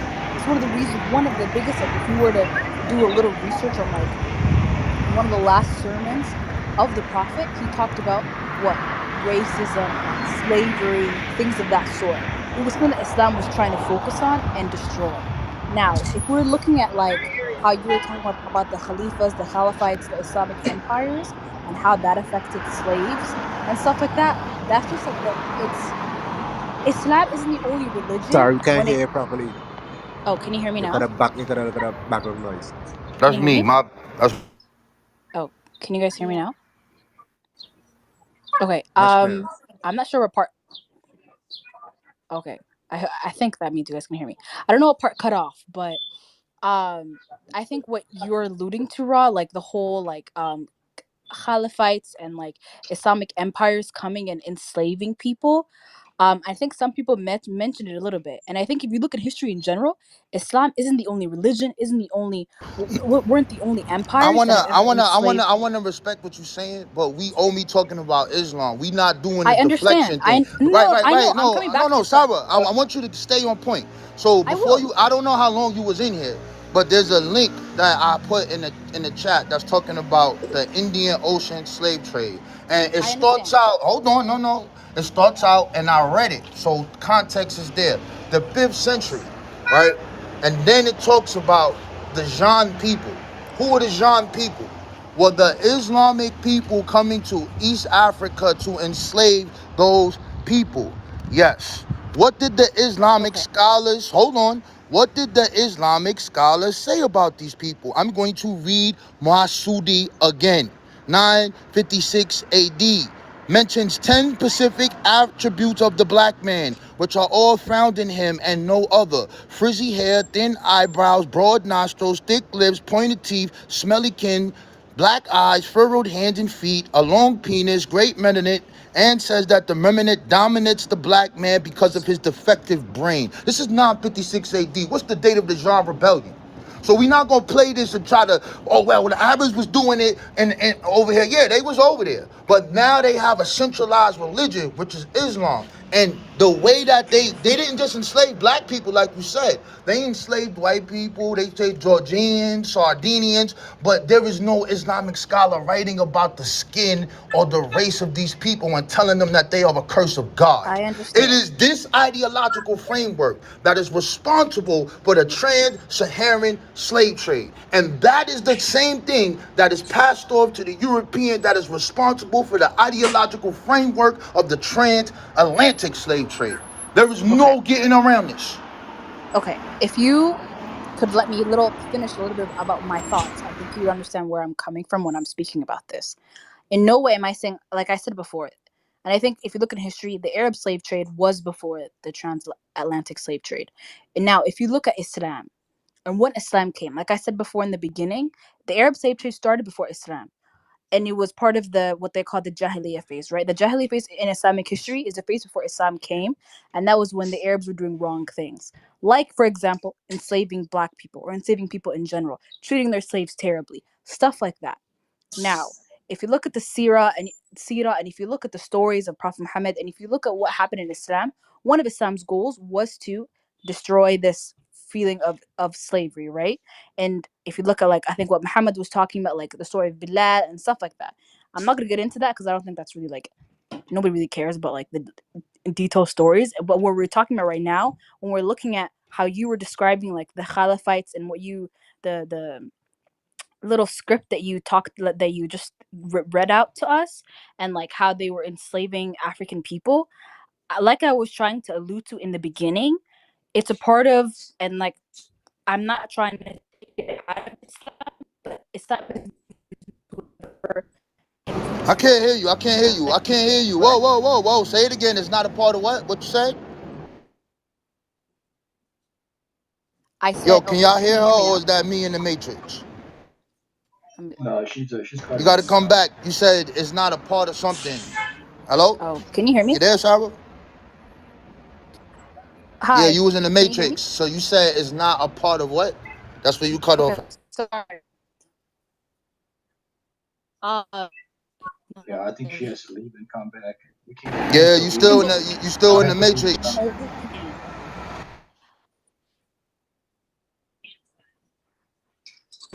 let me come You're back. still in the Let me come Matrix. back. It's good. You're still in Let the me come back. Matrix. You got still in the Matrix. Yeah, man. Yeah, it's getting ugly. It's gonna be a ugly night. In any event, I like what she Can said. you hear me? She's correct that the average. Oh, yeah, you go. Oh, okay, Go okay, ahead. Now we good. Get perfect. back in there. What I was trying to say is, if you look at not just Islam but other places, and I'm not, don't come for me. I'm not trying to not take this out of Islam, but what I'm trying to say in the context of other empires or other religions, like, we're not the only people who have ever used, in the art of war, used slavery. And it says perfectly clear in the Quran, when you are in the art of war, you are allowed to, like, I guess, like, in the fairness of war, you could take slaves in that way, from what I've interpreted as. But it's always in the Right, right. expansion. I get what you I get what you're saying, but this is a thing of with the Abrahamic faiths, right? So Christianity does the same thing. Through Mhm. this sign shall we conquer. This is what they do. I mean, so if you are not a part of the religion, it's fair game to enslave your ass. You are a pagan. You are not a person of God. Enslave him. Yes. That's a part of the Abrahamic So faith. is that the part that you're having trouble with? Is that No, I'm is, not is that what having you're that trouble. saying? You're having it. No, no, no, no. I'm not having. I'm telling you the history of how it is. So when you started talking And I about agree. that, That's when true. you talking, That's no, facts. right, right. So now, right. So when you're talking about Islam, when it enters into Nubia and it enters into Lake Chad, they go in there not with peace. They enslaving people. This is 666. The prophet just died. So what is they? Did they not get the message of the prophet? When were these people really practicing Islam? There is no time in history where they ever practiced Islam according I to the mean, they're text. practicing Not Islam right once. now. I'm No, from what my yeah, family. they Listen, listen. Can enslaving I say people. something? They Can still my enslaving fam? people. I'm I'm culturally from Somalia, right? That's in East Africa, right? East Africa is one of the first places to accept Islam through the expansion of the Khalifas. Through they were one of the Abyssinia was one of the first places that Muslims came to, right? And they accepted Islam. And throughout the history of the Islamic Empire, Islamic history, as you were saying, they went to East Africa, they went to West Africa, they went to different North Africa, they went to different points in Africa. Some through art of war, which is what you're talking about. Through, No, I no, no, no, guess, no, no, no, no, no, no, no, no. I'm not letting you do this. You, when they went into Nubia, they were unprovoked. A war is when you got two kings that are sitting there and they got an argument. They went over there and tried to take over Nubia, and we beat them, they ass up. Shout out to the archers, shout out Magi's, shout out to the descendants of the Magi's from Egypt, Nubia. Shout out to the archers on deck. They ran their ass out of there. So they did. That's not. That's an unprovoked war. They use their religion to spread their empire. A war is when you having a war, like if you're dealing with the Christians, right, and you're dealing with the Crusades. That is a war between two ideological factions wait, so you're fighting saying for the power. Crusades were wars? Yes, war that was and a Crusade war. War. Yes, yes, that's But considered a. isn't the Yeah. history of Crusades, didn't they do the same thing? Didn't they come and conquer so many parts of Europe through No, force? Like what I you don't just have saying? a. Listen, no, I agree They with did the that. What? same thing. No, when I'm looking at Islam and I'm looking at Christianity and I'm using it as two different factions that are fighting for No, the but power. Listen, those two people are using their religion to galvanize the people to fight for the power of the world and trading and economics. That's I could understand that. What we're talking about is how Islam came into Africa. And when we're talking about 666, right after the prophet dies, they don't get the goddamn message. They ran their ass up there and enslaved the goddamn black people. And they did it because they have this idea that black people are a curse of God because they're but imams and that's they're not scholars. true though. Okay, I'm gonna read it for you right now. I'm Oh gonna keep my. doing it. Yeah, yeah, you're gonna get this The work. people that you're reading from are You gonna literally get people that this I've work. never heard of in my entire life. I don't That's know not my what Bro, fault. I don't. I'm like, hold on, hold on. You don't gotta hear them. you're I'm listen, listen, listen, listen, listen. Hold on, wait, saying. wait, wait, wait, wait. Hold on, hold on, I hold on. can't just If believe you you if you don't know who Al saying. Idrisi is and you don't know who these people is, that's not my problem. That means you need to step up your Islam game. You need to look at who your Islamic scholars are. It's not me. It's literally. Ay, Yeah, ay, just ay. You're literally You saying sound like like you want me you a to religious in the same. extremist. You're an extremist. You're a zealot. I'ma call you a No, you a I'm spiritual not. jihadist. yes. You're trying to change history How? because How am I a spiritual you're jihadist? denying actual history. I'm not making this up. I'm telling you where I'm getting it from. I'm not. You a You just want jihadist. me to believe face value. No, I don't You're. want you to How believe do in I know face you're reading value. things All just right, for reading? I have man. no idea what you're reading. You All keep right, saying the man. same things. You want Yes, me to just. because yeah, If you want you me know to what's so believe crazy? you, You want to know what's so crazy? If I keep what? reading the same things, that means I'm fucking reading something. And then I'm But how telling do you you where know I'm what getting you're? it from. How do you know what you're reading is valid? What Listen, if man, if you're not a we Muslim moving on yourself? because Are you an because Islamic scholar? because Wait, because wait. Are you an Islamic because scholar though? because How do you yeah, know? I'm a historian. Can I But ask a don't they say not question? all So points we of gonna history move are on. true? We moving on from you, Man, man. Ra Rule.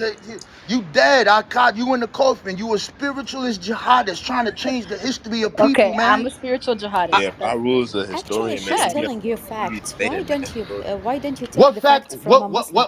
What fact She's did she tell me? Tell me one she's fact telling that she you the told me. fact from her own religion. She's telling you No, about no, no, no, her no, no, no, own no, no, no, book. no, no, no, no, It's no. our Wait, wait, holy wait, wait, book. wait, wait, wait, wait, wait. Come on with this holy book. We're not talking about your Quran.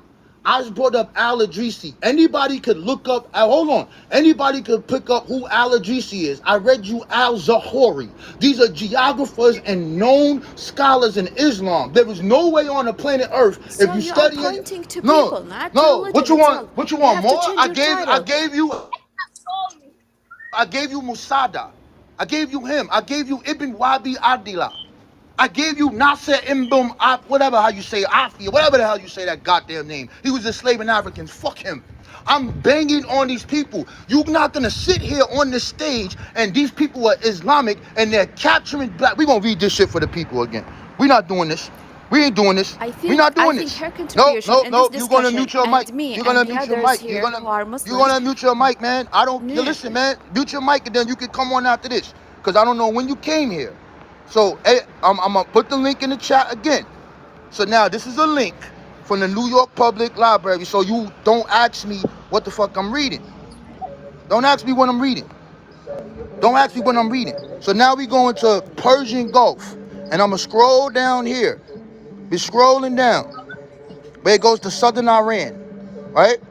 It says the people from East Africa were brought to Kazakhstan and southwestern Iran to work on sugar cane plantations.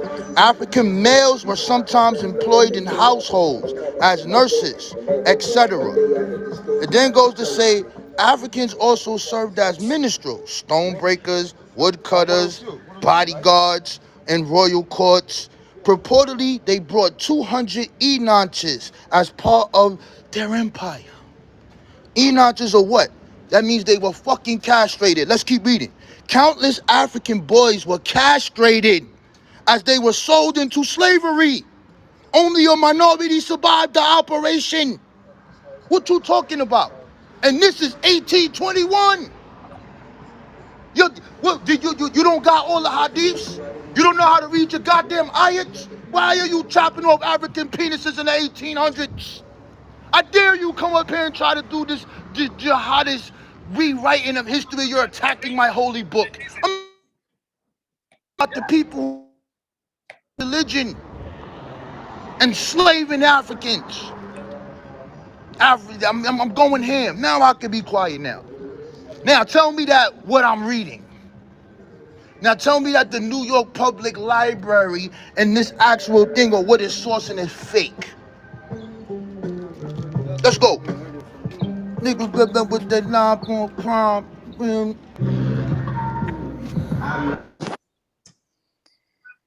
I mean, I'm not sure what. I think, honestly, Ray, I think you have this certain opinion, I and don't like, have I don't think this opinion. is I'ma your opinion. cut you off. You do I though. don't have an You do opinion. I though. got facts. Okay, you don't have an opinion. Prove it wrong. Okay, okay. Prove it I'm sorry. I wrong. used the wrong word. You don't have I'm an going. opinion. I'm going You in have a on you. I know you stance. want to go with. I know you want to jihad with me. I know you want to jihad with me. I know you want to take me to war. I I don't know want you to do want to nothing kill me. with you. You're You not. want to kill me. I don't want to kill you. I don't know you. You're a complete stranger to me. Why would I want to do something to you? Yeah, you want to kill me. I know you do. Oh my gosh. Anyway, Can I I just ask feel a like you have a question? certain stance and you're not willing to listen or budge. So in that case, I think this is interesting discussion. I'm curious to see what the other people are saying, but I'm gonna see myself out on this because you're People not who even like religion listening come to anyone from else. enslavement. Sarah, can I speak here for a second? I don't Yeah, think you can talk. Go You can ahead. talk. You can yeah, go ahead. from what I'm hearing, he's not attacking the actual what the religion word is saying. He's saying that he agrees the religion itself. If you've read the Quran and so on forth, it teaches to be righteous and so on forth. But the followers and the leaders of that religion did some horrendous stuff and using the Quran, using the religion to galvanize the population in those regions. They enslaved African black people and through that and also through history and you even look at it right now in a modern day that has reverberated throughout history and you look at some of the migrants that will go into Arab countries, Saudi Arabia and so on forth, and how are treated. They are treated as second class citizens. Even today they are being treated like an horrendous. So if and these countries are majority Muslims. They're like 95 to 85% Muslims. So they're not following the teaching. And the Muslim, they have used these conquerors in Muslim empires, use their religion for war. And not only for war, they used slavery for their economic benefits. They didn't just go into these countries for war purposes. They went in there for economic purposes. Their economic purpose was slave trade. They made their money and they made the empire grow because these slaves, and they chose Africans due to what Ra just read. That misconception of Africans. They're the first ones to write that down on paper, actually. And they use Muslim for that. They use the religion to gravitize people, to get their armies, to recruit people. So again, so when he's saying that, it's not literally attacking the religion. It's basically, I mean, Rob, I'm sorry if I'm putting words in your mouth. But what I'm understanding is that those people, and until right now, they're using religion to get subjugate Africans, to have especially darker skinned Arabs or darker skinned African descendants that live in the Arab region are considered as second class citizens. And that's part of the I'm sorry, it's part of the culture. I'm not gonna I don't say it's part of the religion. It shouldn't be, but it's the same thing. Like when we talk about the Christians, how they use Christianity to to get more followers, more avid followers, and used crusaders. They used converters and all that to to subjugate Africans. Muslims did the same thing, and I don't think we can deny that. And you look at what happened in Libya, and I think like maybe 3 years ago, there was a slave trade in Libya. And again, if you look at Libya, what Libya is 85% Muslim. I'm not saying these guys are doing it because they're Muslim, but within the Muslim community, there is this, stigma on how they treat black people, and that cannot be denied, and that comes from history, that comes from back in the day, how they enslaved us. And then, but right now I'll have to push back on this as well too a little bit. If we're looking at it, who was the first international cross-continental slave traders? Were Africans, were Somalians, were modern day Eritreans and Ethiopians.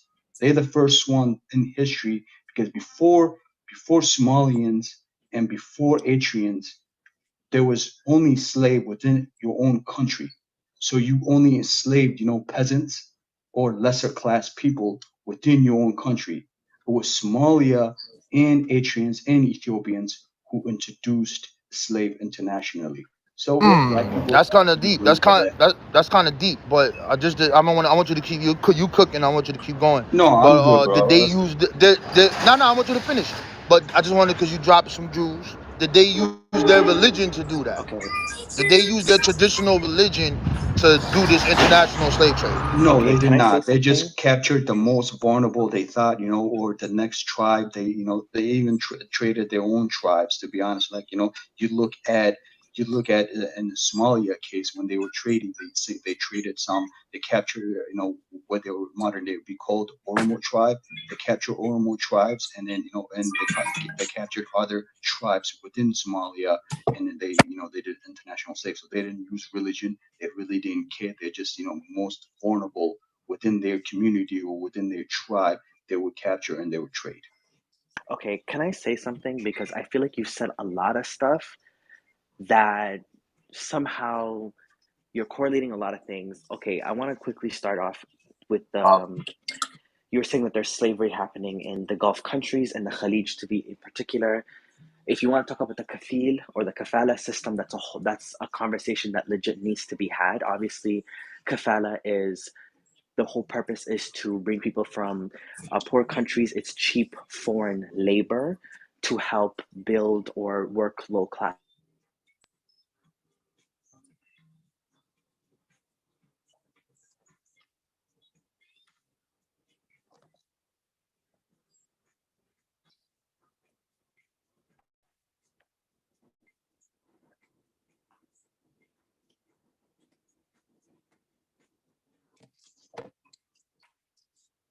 a proper functioning government. It is a country that is literally in the brink in civil war, and they're fighting amongst each other.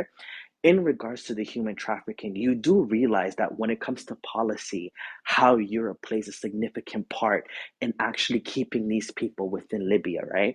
So when people are trying to correlate Arabs with quote unquote slavery, I think the way people do their analysis of slavery within Africa or by quote unquote Arabs and other Africans, when you try to make that correlation with the transatlantic slave trade, I think it is extremely disingenuous and it is not historically accurate.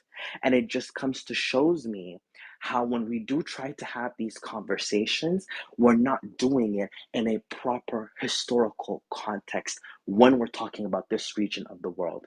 And it seems to be very infuriating and it seems to be extremely problematic because this type of rhetoric that I hear is something that comes from Afrocentrists themselves who don't understand this particular area of the world.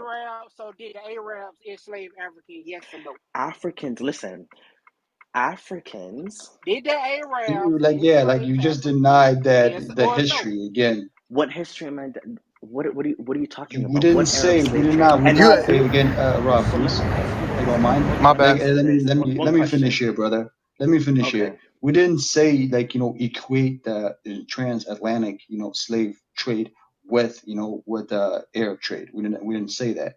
What we're saying is, like, set the groundwork for the transatlantic slave trade. The Muslim scholars, and the way they described Africans, the misconceptions of Africans, that we are less intelligent, that we're smelly, and all these things that they wrote and scholar and propagated throughout their teaching, because they were very highly intelligent, and they scholars were very thoughtful and very prominent within their communities. So they're not just some dude that was just spewing this. This is highly, intelligent people. They were, very prominent within their own, within their own community and highly sought out. So they taught these, and through these teaching, it evaporated through, through Middle East into Europe. And then when Europeans started, enslaving Africans, they used the same languages that these scholars used on Africans. You can't deny that, and we're not saying that you equate it by any means. Okay, so I'm gonna just say two things quickly. And I'm gonna impose a question for you and for the people on stage. So when we're talking about, for example, like Libya, I don't know if you are aware, but there are Africans that are taking these people there and putting them in Bashir, we're talking slavery about and historically, not tracking modern them. day. Hold on, hold on. I'm just saying because he mentioned Libya, and I wanted to reiterate that because the United Nations themselves actually arrested and caught multiple Eritreans selling other Eritreans in Libya, and as well as many other Yes, African I'm countries not, as I'm well. not, I'm Hold, not denying that. okay, so the question that I now want to impose for the people on stage are who are Arabs and who are the Arabs that you're speaking about, and what is an Arab? Listen, we're not doing that.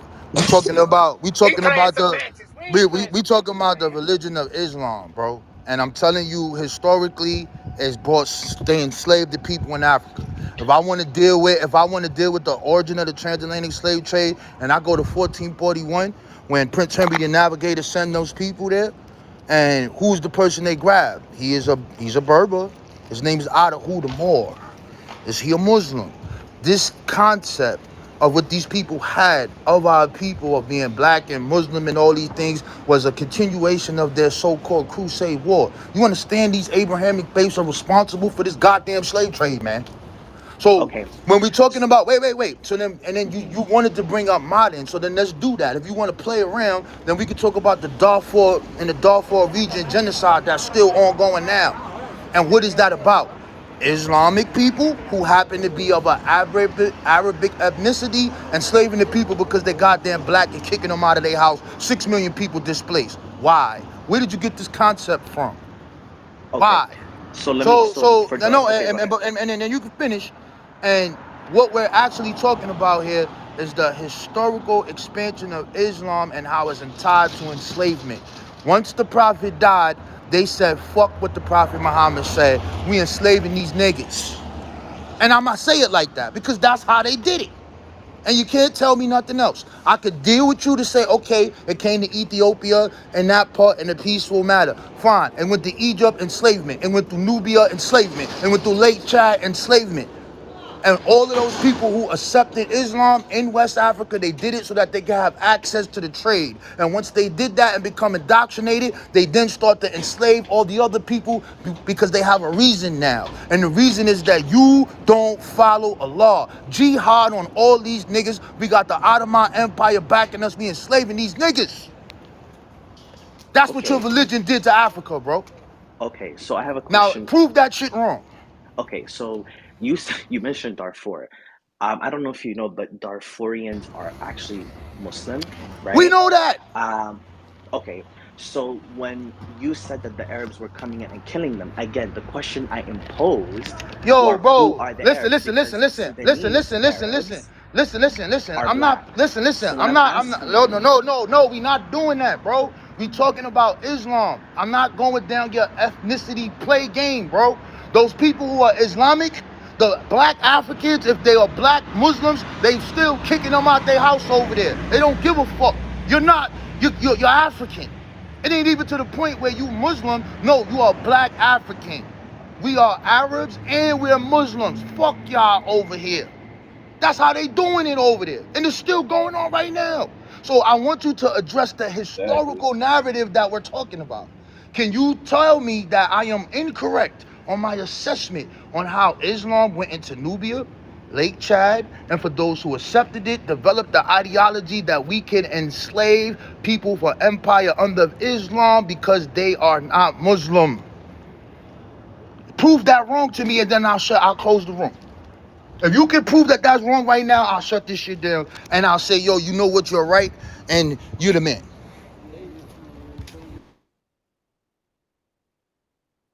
I mean, you can. It's just history is part of the fact. It happened. I think they, I'm sorry, like Muslim followers don't like to talk about this. It's like a taboo thing within the culture. I think we like I'm sorry, what we like right now, because the transatlantic trade and how it has been kind of is modern history, you can say.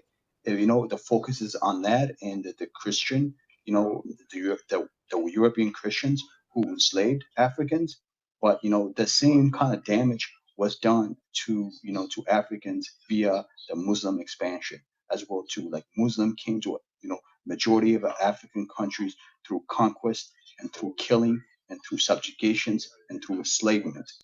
So yes, there was history of it. Don't get me wrong. Right, So Yes, I've I right. seen it, actually My want to and kill someone. I'm One gonna let second. y'all. I'm gonna let you go. Yo, Ugun, you still there? It's gonna take me 10 minutes to get back, bro. I You was there, just going. Ugun? Ugun. I'm right here, OG. I'm right here. Yeah, I'm yeah. Give me driving. 10 minutes. Yeah. Give me 10 minutes, All cause right. my thing gonna die. And before I go, y'all can keep talking, cause I gotta get off here. I'm coming back. Oh, But okay. what I'm specifying is in the Quran, the things that I am talking about, cutting off black people penises, saying that black people are a curse of God and smelly skin and all, none of that's in the Quran. I want to be very clear about this. What I'm telling y'all, that ain't in there. Now, when you start dealing with the Islamic scholars and then the laws that they begin to make, the Maliki law and all these different laws, all this shit that they making up and all these hadiths, I don't know what's real or not. I think they made it up. I don't know. I think they made the shit up. That's just my opinion. Uh, Now, that's my opinion on that part. But that part right there, and when they start talking about those other things that are not in the Quran and then none of that, that's not what the Prophet said. However, in the inception of Islam, 30 years after he died, they come with this bullshit and start writing all this other stuff. So what they said, fuck the Prophet Muhammad, and decided to do whatever they wanted to do, because that is not in the Quran, and that don't say that black people are cursed with God. None of that's in there. So the people who begin to make the religion and the laws that becomes a part of Islam, that's how we know it, So and it's that's just the about, sad excuse truth. me, it's So about can I? people who used Islam to do their evil things. It's not the Islam itself, but the title here I is knew about y'all was Islam. gonna so come with that wait, shit. so wait, Can I ask I wanted to something? ask Ra one. Sorry, I just wanted to say something quickly. Ra, Hold up. Everybody gonna get a turn. Everybody gonna get a turn. Go in, bro. I'm leaving, but I suggest to change the title of this room Nope, I'm to not changing it. Muslims. Not, I'm just suggesting because you're saying that you're not attacking the Islam itself, and you're sure that it's not in their holy book, Quran, or it's about, or it came from their prophet. So it's not about Islam. It's about people who used Islam for their evil things. So but here's the thing. I have a logically, this question. is not about Islam. But Wait, I think the name of the religion on this room is just for attention. I'm leaving. Thank you. so I just Another want to say, jihadist, spiritual hurt woman. okay, I just want to say, what I'm about running so? you across the Hot Arabian African deserts tonight, baby. Okay, so you mentioned that Arabs were enslaving Africans, but how come did anyone talk about Ethiopian Christians We not doing enslaving that. Horn of We not Africans doing in that. southern Stop Arabia? running, bro. We not doing that. Stop running. We're talking Did only you not about hear the Kingdom of Islam. Aksum? We only talking, yeah, I know about Axum. I know about King Izana. I know about all that, bro. I know about the kingdom of Damet and all that. We teach this. This is each one teach one. We talk about the African history here. We not doing that, though. We talking about Islam. Don't try to put the blame bro, on yeah, Christianity, bro. They get that, we they know get that we are. work, too. They get that work, too. They did some bullshit. The facts. King Izana accepted that shit, and he ran up in there and he was doing dumb shit, too. I agree with you. But it's all a part of the Abrahamic faith. Even in Mm, that goddamn book, in the goddamn Torah, they go run in Canaan and take Canaan because God told you to take Canaan. Who the fuck, what kind of God is this to go over there and take these people land? And now in 2022, we got Palestine and Israel fighting. Man, get out of here, man. We know it. That Abrahamic faith is but about that's conquer. what Ethiopian Christians did in southern Arabia, enslaved them. Hey, that's So cool. I ain't got anti-African nothing. I don't care sentiment about that goes. though, bro. I don't give a hell about that. We talking about Islam and what becomes Islam, the codified religion and all of the tenets. That's your Maliki laws, all your laws, your hadiths, and all of them Islamic scholars. That shit is a part of Islam, so that title is gonna remain the same, and I'm gonna drag you until you submit to the truth. You gonna submit to this truth. This is truth. This is a truth. Yo, I'm turned up, yo. Nah, you can go ahead. You can go ahead, man. I had That some was Muslim. I had good. some Muslim. Yo, some of your Muslim brothers was getting at me, man. And this is why I'm turned up. So this is why this room is here. They should have been nice and been following the Quran. Now I said, okay, you want to play, so now we gonna talk about history today. I got something for you. Yeah, All right, I'm yeah. done. My phone Can gonna die, man. Go ahead, Ogun, hold me down. Jasmine, you go ahead. I think you trying to ask a question for a while. Go ahead. Thank you. Well, first, Adam, I really did appreciate your take because when I first came in this room and reading the title, it seemed kind of like Islam, or at least it seemed like the general belief was that Islam was the creator of anti-blackness in society. And, obviously there's a lot of things there because like we have a lot of anti-blackness in society and it's not just Islam, it's literally everything, which is, what everybody's fighting for. But, the actual history of things that are happening and things that have happened is not really negotiable. Um, I appreciate the take of noting that it's not actually in the Quran or in any religion's Quran to, enslave people. In fact, that's exactly against it. It's exactly against all of the prophets. About, well, I guess I shouldn't say all the prophets because some people don't think others are actually prophets and messiahs or whatnot. There's a lot of religions that do a lot of things, but in general, I think I definitely understand kind of the general reason for the room and the reason why it's titled as such, because it was a majority for this, at least this group, it's the majority of the Arabs that are, utilizing or, taking advantage to try to justify their actions with religion, which, does happen with all religions, unfortunately, because, again, anti-blackness, human greed, human corruption, all that kind of stuff. Anybody will do anything to try to justify their actions and turn themselves into a hero. The whole same African proverb of the lion never gets to tell his tale because, the hunter kills him and the hunter tells the tale and he's always the hero in his tale. But I really did appreciate the clarification, Adam, because like I guess just being in the room too, it does seem a little not necessarily attacking, but people that came up to speak, like it seemed like they were like supposedly having to defend the entire like historical realms of Islam at that moment, and that was a little um it was a little hard.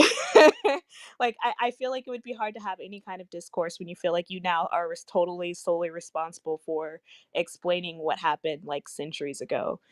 But if it's just like, look, you have to at least admit that this stuff happened, like I can dig that. Like that stuff happened. Um, People suck. That's where I got right there. People suck. So I guess the other question I had was due to this group, the title of this group, is it that is the main objective here to just say that shit happens in Islam and that an enslavement of Africans happened in Islam and it was horrific, or is it to say like the beginning of anti-blackness in society started with Arabs? I think you just pointing out the tenets of Islam. Basically, the system itself condones slavery. Yeah, I don't want to I don't want to put words in jaw with Ra's mouth, but I think you come back and explain that to you more in detail. But mostly, I think from each one to teach one, room teaches about what happens to Africans before enslavement, before Arabs, are, from the beginning of time, and how those kind of our history has been disordered, and we kind of from what I've learned a lot from here is mostly trying to reclaim our history, if it if we like it or not, and who perpetuated our misery, especially our subjugations, and how that was used, and some of it was via Muslim, and some of them was via Christianity, Bro, when are you guys and gonna get so over yourself? Please. what's up? What Yeah, when are you do I guys have to gonna get get over over? yourself? Get over what? Get over yourself, Yanni. When are you guys gonna Like do that? Hey, hold on, wait a minute. I brought you up. Do you got something to say? Don't come up here talking We're about get over tired of it. ourselves. Do We're you have tired of something to you. say? just teach me Who is something. we? Yeah, I'll teach you something. My mom is North African, right? So I have olive skin. She went through the same thing that you couch potatoes are complaining about, the little port in Libya. You guys need to get over yourself. You're in America with Go in, brother. She, I don't know. She called me a couch potato. That's Yeah, we're funny not though. gonna do the. We're not doing the insults No. tonight. We keeping it straight scholarly. So go in. What you Yeah, were it saying? is, yes. Mostly we here to just to teach each other about that, black history, the real black history. How we were. Is a divide in a country between Arab and non-Arabs, and and this slavery is still happening in 21st century, right? Even if like is not really is supposed to be abolished, but it's not. So yeah, you can look this part of the world to see what's happening. And like the history, for example, West Africa. I don't really know East Africa, but West Africa for the Ghana Empire, where the first Arab slave master came, took the people and go to the port of Tunisia to send it to the Ottoman Empire. Is well documented. It's not something like it's not fairy tale. So like saying that no, it's not as bad as like the the European slave trade. Like I suggest you to see what happened, to look into what happened in the port of Cairo, where in Egypt, where black people were castrated before sailing to the Arab world. So all this, like sorry, I got a call. You cut out. Mhm. Oh, go No, ahead. go ahead. No, I was gonna say, if I did make it seem like that, I did not mean to intentionally make it seem like it was somehow less worse for Africans under that. What I was saying is, and I mean, they mentioned this earlier, to give different perspectives, and I mean, I don't think that, I think this room is specifically focused on the region of Africa, but I would like to extend it out that there was Central Asians where I come from that were enslaved. There was a lot of Persians that were enslaved. There was a lot of Arabs that were enslaved too. Of course, I mean, I don't have the knowledge you have because I didn't know about Mauritania, so I will have to look into that. But I didn't mean to diminish the what happened to the Africans at all. I just meant to say that it was there was more to it, and Yeah, maybe you guys didn't know about it. yeah, Oh, Ibn. sorry. You said the Asian people, right? I said Central Asian. Yeah, so like Central. Okay, so you got Central Asians, and you said Persians too, right? I consider Central Persian Central Asian. So like yeah, Oh, that okay. region, and then like Arabs. Go ahead. So Hold on, Raw. Hold during on, Raw. After you finish, I just want to keep it respectable. David, go in after you, bro, because he all got right, something to so say. this is just a All quick right, all right. question, Ibn. So those people, Central Asians and all those people, did Islamic scholars write that those people were a curse of God? Mm, I wouldn't have the knowledge on that, bro. To be honest, are you And saying that that and that's the there's reference? crux, and this is where the rubber, as they say, meet the road. When you look Can you at send that, me that? huh? Go ahead. Oh, I was gonna as send. far as that, that doesn't exist to my knowledge. I never seen it. So when you No. look at the Arabs and they use that Hermetic hypothesis, the Islamic scholars, they say that they adopt the curse of him, and they say that black people are cursed, and this is why they supposed to be enslaved. But yes, they did enslave Europeans and all different kind of people, but you don't see that for the reasoning of doing so. It was conquering, taking land. But with us, we the curse of God. We the smelly skin. We the people low in intelligence. We the people that you gotta cut our penises off. And let's get real clear with this: little boys cutting their penis off and their slave girls. That's a problem.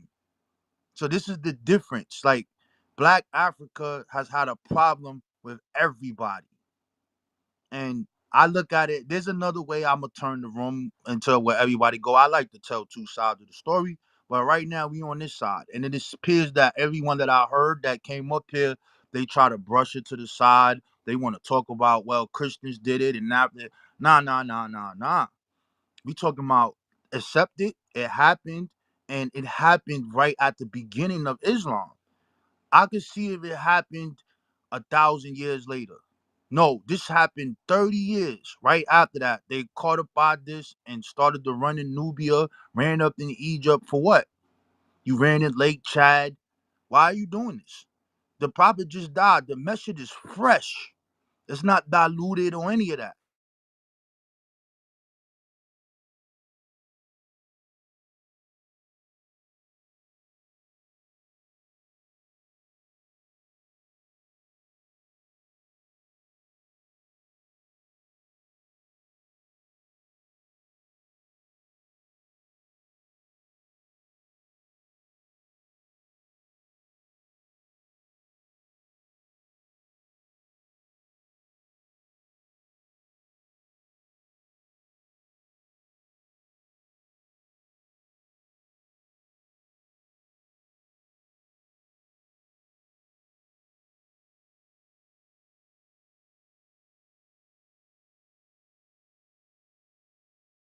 I mean that it started with Islam. It started after, because slavery existed far before the Prophet Muhammad, I, peace be I upon I him, came. agree with It was you. far. Listen, listen. I agree with you that there was indigenous forms of slavery in Africa. You will not see what the Abrahamic faiths bring there. And I'm right now talking about Islam. And when they begin to write, they adopt the curse of Ham. And they begin to tell you that we are a curse. This is what they say. I'm not making it up. They say it. No, it's fair. Can you send me that link? Because I've honestly never heard this curse of Ham argument from I, scholars, I so I may get be it. ignorant. You know what's interesting?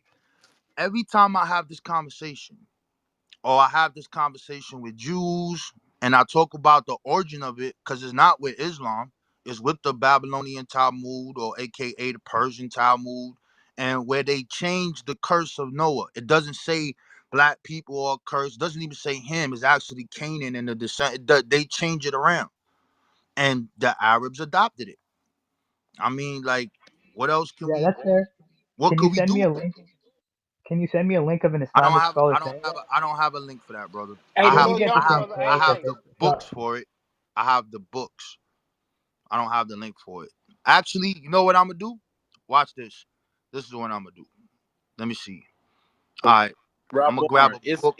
You can It's pass the mentioned. mic on. I'm gonna grab a book Hold on. and Wait a I'm gonna minute. put it Wait a up there. minute. Wait a minute. I just got a It's DM. mentioned. Hold on. Hold on. I Hey, just Dr. got a John, could DM. you, Hold John, on. I just got a DM about the chat. I can't look at the chat. Whoever using racial slurs, bro, you might be able to, man. Kick their ass out of here, bro. Nah, let I them can use point the to it. racial slurs. I love the historical jihadists. That's what Okay, they okay. leave them I there. just okay, Because okay. All all right. this is dealing with history. I'm not. This ain't no. And I don't know how many times I'm gonna be clear about this, and I'm gonna say it one more time. The Quran does not purport to go grab people and cut their penis off. It doesn't say that black people are smelly, don't have intelligence, and we are a curse of God. It doesn't say that in there.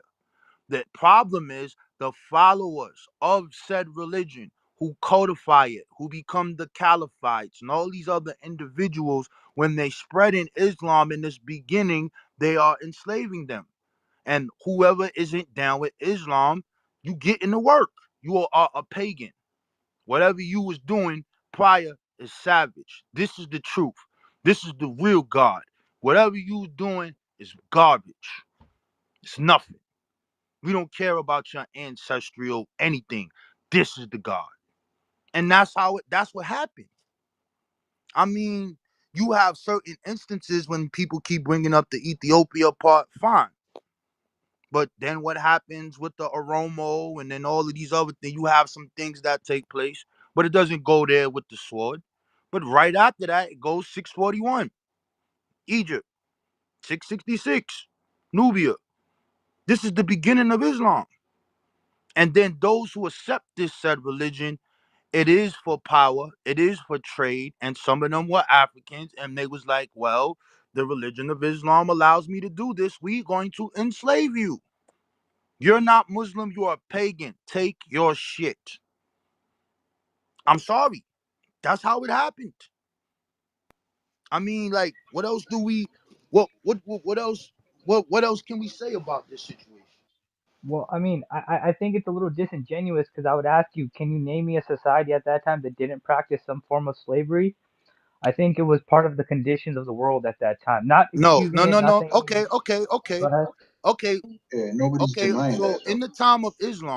in the time of Islam, prior to that is Christianity, right? In the prior to that, the first what you would say propagated religion by state is Zoroastrianism. So that's prior to Christianity. So that's 262 when they start that empire or all that other crazy shit they doing. Then Christianity comes and they say, under this sign we shall conquer.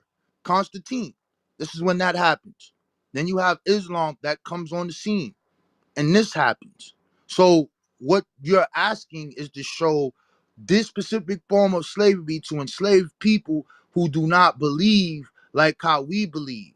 There is no tradition that you can find in West Africa where this tribe is saying, yo, these dudes are really black, ugly, and a curse of God and enslave them. When you see this happens, it is always the Abrahamic faith that gets injected. We see this in recent history with the what's the name of that damn thing? To just pass my mind. Where 1 million people died in 99 days with the Hutsi and the Tutsi. When you look at the origin of that, the Hermetic Hypothesis is in play. The Europeans come there, tell these people that you not like these people, you different, you from these Pacific people of Canaan. Yeah, and they adopt that and they kill the fucking people. And they have it with other reasons as well. But the ideological framework is that wherever this faith goes, this thing is attached to it. So So I Well, have I have a that was question with the that Rwanda too. genocide. Be- No, I because just like wanted to say for that that, was the Rwanda genocide. Well, I don't know if you just want to make yes. sure that yeah, that's Rwanda. I also wanted to add too. I don't think it's limited to just the Abrahamic faith because Hinduism was also very based in that as well. And even from when the British came over, a lot of people would blame that on like the British saying having a caste system, but that caste system existed before the Britons came over there. And I Mm. think it was Gandhi, who everybody knows, at least for those with melanin know was extremely racist and has documented works of horrible things he said about black people, but that's also Yeah, not part of that religion base. It's Hinduism, which has that's nothing true. to do with Good point. Good point. the Okay. Abrahamic faiths. Okay. Now look, check it out. Okay. You can have the Aryans invading there, which is white people, changing their religion, right? Making this untouchable class of black Look at your people. back chat. Look at your back chat, Maybe Raw. you can Look at see, your back chat. huh? Look at your DM. Please, Yeah, Look the at your chat is DM. ridiculous. You maybe. you got people in the chat saying that Yeah, people are I'm monkeys trying. and not human. Yeah, I'm trying to erase some of it, but look at your DM right quick, Raw. All right, I'm gonna get it. So then, even with that, okay, you can have that. Okay, so you have an invader who comes into another place, changes their religion, changes Brahma, the feet is black, this represents black people, you are this class. So it's an invader. That's fine. Today though, we talking about Islam. I I like that got you. deflection. That was a good It one. wasn't a So deflection. yes, it was. It was a No, deflection. So wait a minute. Hold on. Stop right there. So right now I have the book open, Medieval West Africa Views from Arab Scholars and Merchants. So I'm reading page 9, and this is from Al-Bukhari, 1068. It says Al-Bukhari provides evidence for patterns of Islamicization in three contemporary kingdoms of Ghana, Takor, and Gao. In the capitals of the three kingdoms, there were special quarters for Muslim residents. In Ghana, the king and commoners remained loyal to their ancestral religion. In Gao, the king was a Muslim, but pre-Islamic customs persisted. In Takar, the Muslim king forced Islam on his subjects and even waged a holy war against his neighbors. So when we look at the fall of Ghana and we look at the Almoravids and what's his name, Yusuf Ibn, he comes over there and says, "What kind of Muslims are you? Why are you practicing this African stuff with this? This not supposed to be like this. This is the real Islam. Tear this shit down. Enslave these people. You want to continue to get this salt for your meat. You want to have these weapons. You want to have this trade. You want to be on this trans-Saharan trade route. Then accept Islam or perish. There's no changing this. This is the history. Okay, so I think I know what happened here, and I realized you actually, it was that time when you were gone, but I actually 100% agreed with you beforehand. And me and Adam and Ugon had a whole conversation about how historically, like, I can understand the political maneuvering of using Islam and using it as a justification.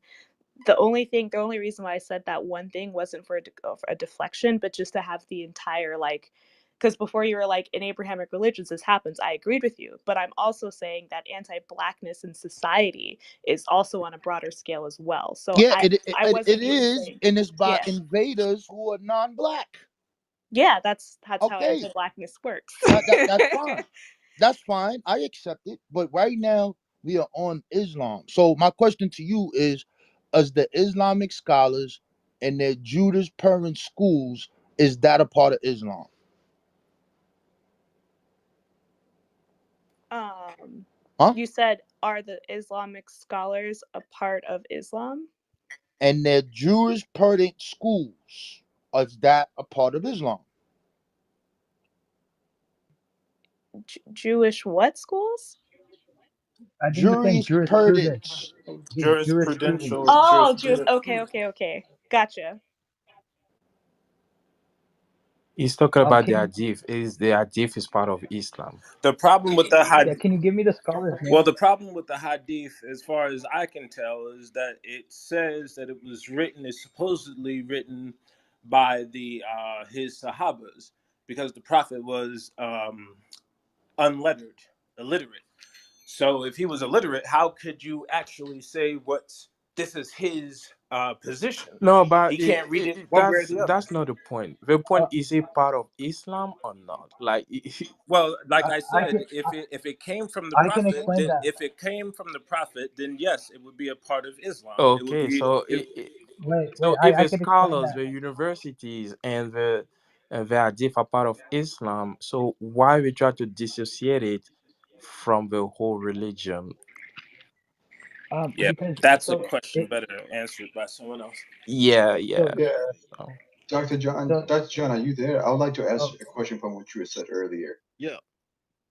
Can you elaborate on further about like the scholars of the Muslim scholars and in their research or in their analysis in the books they wrote? How did they propagate that message? Like where were their books? Like was it like found in the Alexandria library or throughout the Middle East? Why you did that? Like he said it earlier. That's why I wanted to ask. I mean, by the time that Ahmad Baba al Timbuktu is writing in the end of the 16th century, beginning of the 17th century, like there's Muslim universities all across North Africa. So there's Fez. I mean, there's a number of universities that contained his writings, and so those would have been discussed in what we call colloquies, or like lecture and discussion sessions between learned elites. So we see that happening all across North Africa and even into the Sahara itself. I mean, it's important to remember that Timbuktu is the center of this lively books trade, that touched pretty much every part of the known Muslim world at that time. So that's kind of the short answer to your question. So, Dr. so John, I have a question for you too then. okay. So if somebody is a scholar and they're doing a proposal, for instance, for like whatever this atrocious thing is, if that proposal goes against the very religion in and of itself, is it still of that religion, even though it's contradictory in its existence? Because I that's mean, really the do you mean question that Ra today has. or do you mean in the past? I mean, as a whole collective, could you truly be something and say that you're a part of like Islam or Christianity for that matter, but then have like things that completely go against that religion, would that still be part of that religion, or would that be the antithesis of it?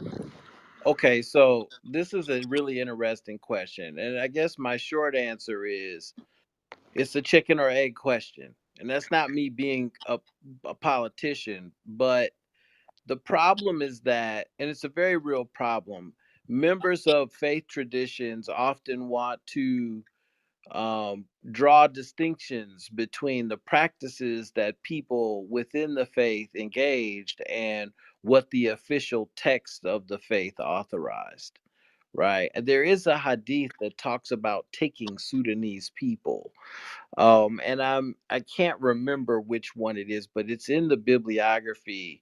It's actually in the doc. There's a whole document I scanned and put into that bibliography that describes that. And the reason why that's important is because, I mean, it's I think in Islam's case, right? Islam is develops in a unique way. Like it doesn't have a superordinate head. Like there's no papal figure that's directing Islamic practice for everybody. Because of that, like Islam is often referred to as the one in the many. Like there's, the five pillars of Islam, and maybe the sixth pillar is often referred to as jihad. Like those are the official kind of, standard elements of Islam. But then Islam breaks down in some important ways geographically. Like, there's a really interesting anthropological study of Muslims in who live on both sides of a stream in northern Cote d'Ivoire. And on one side of the stream, they pray with their arms at their sides, and on the other side of the stream, they pray with their arms folded across their chest. And both sides of practicing Muslims across this stream believe the opposing group are apostates and blasphemers, right? So when you don't have superordination, when you don't have a single head of a faith, then what happens is you get a lot of deviation in everyday lived practices, right? Even within Islam, there's 6 schools of jurisprudence. So those schools look at and treat these topics differently. So there's a great just my answer as a social historian is there's a great degree of differentiation in how Islam gets practiced in everyday life. Bears on this question you're asking. Like, does this come from the faith? Well, it's like yes and, yes and it comes from practitioners of the faith. Might it not, might some of these practices not have been officially sanctioned by some of the documents in the faith? Yes, that's true. But there are some people who are also arguing, yeah, we can enslave these people, they're black, right? And they're Muslim. So the challenge I think for people of faith in describing this to lay people who don't practice the faith is sometimes it feels like a dodge when people say, well, that's just people. Muslims weren't, it wasn't officially sanctioned. But for the people experiencing it, it didn't matter. Muslims were doing it, right? And so I don't know, that's the best answer I could give you as a social historian about how we talk about this. When I teach classes about this is how I talk about it. I love your I don't, I, don't- answer. I love it I so don't know, much. man.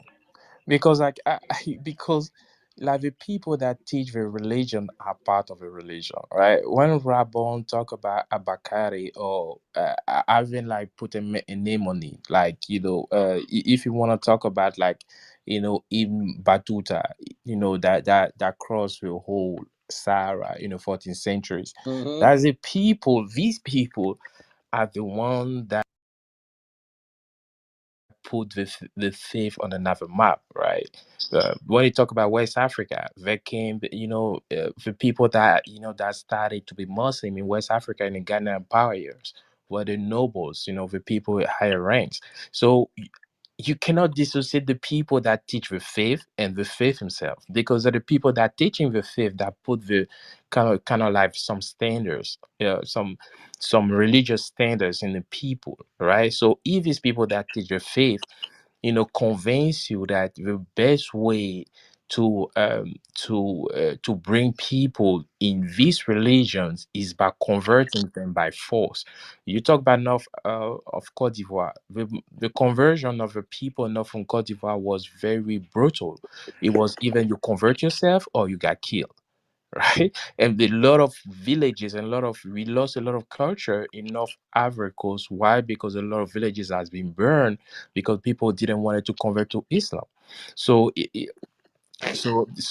this dissociate with both of them is not right. Because that's how some people have been converted to this thing. If you take Danfodio, for example, he was a mass murderer. That converted people by killing. Like, you convert yourself or you got killed. You got to make a choice. So there's no choices. The people didn't have a choices to learn and, like whatever it is. So it's on both sides. But, dissociate because it doesn't fit a narrative, I don't think is right. We don't want to talk about Christianity today because Christianity is the same thing. So no, all this But idea, all this thing has to be included because part of history, and Islam has been the biggest slave, masters, slave, ideology in the whole world. 18 million people is part of the record of Islam. Just keep it.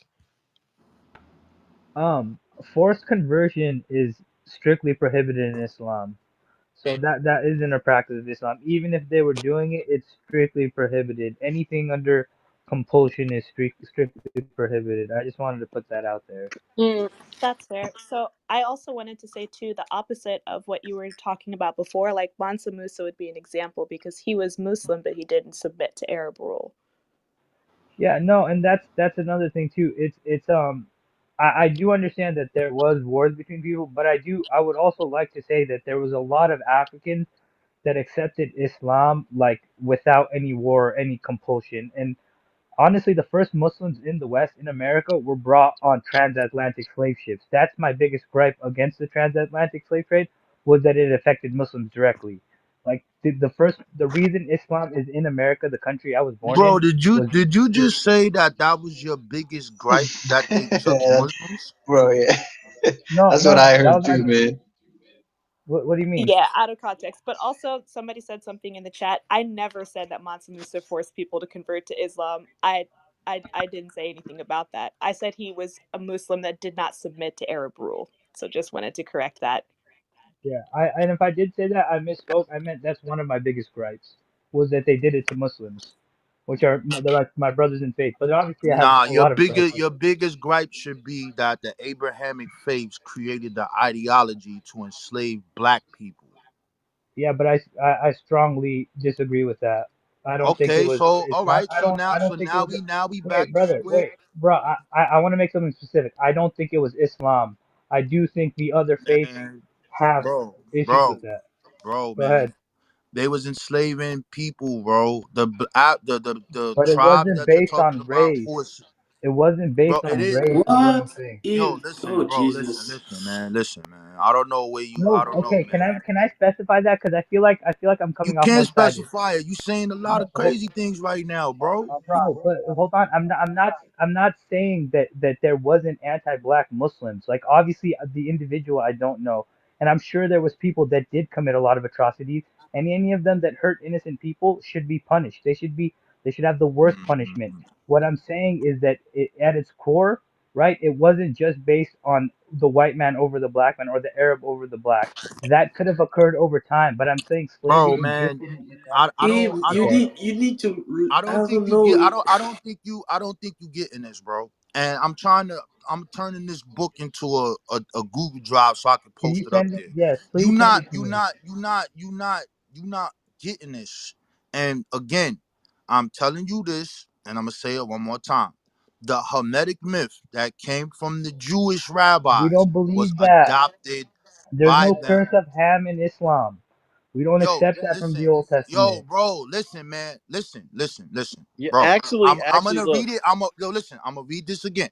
So this is chapter 4, the origin of black skin in Noah's tent. I'm gonna post it up here. Don't worry, I gotta turn it there.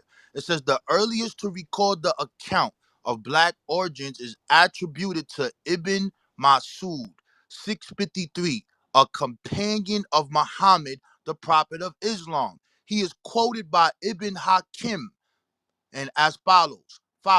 Noah was bathing and saw his son Ham looking at him and said to him, "Are you watching me bathe?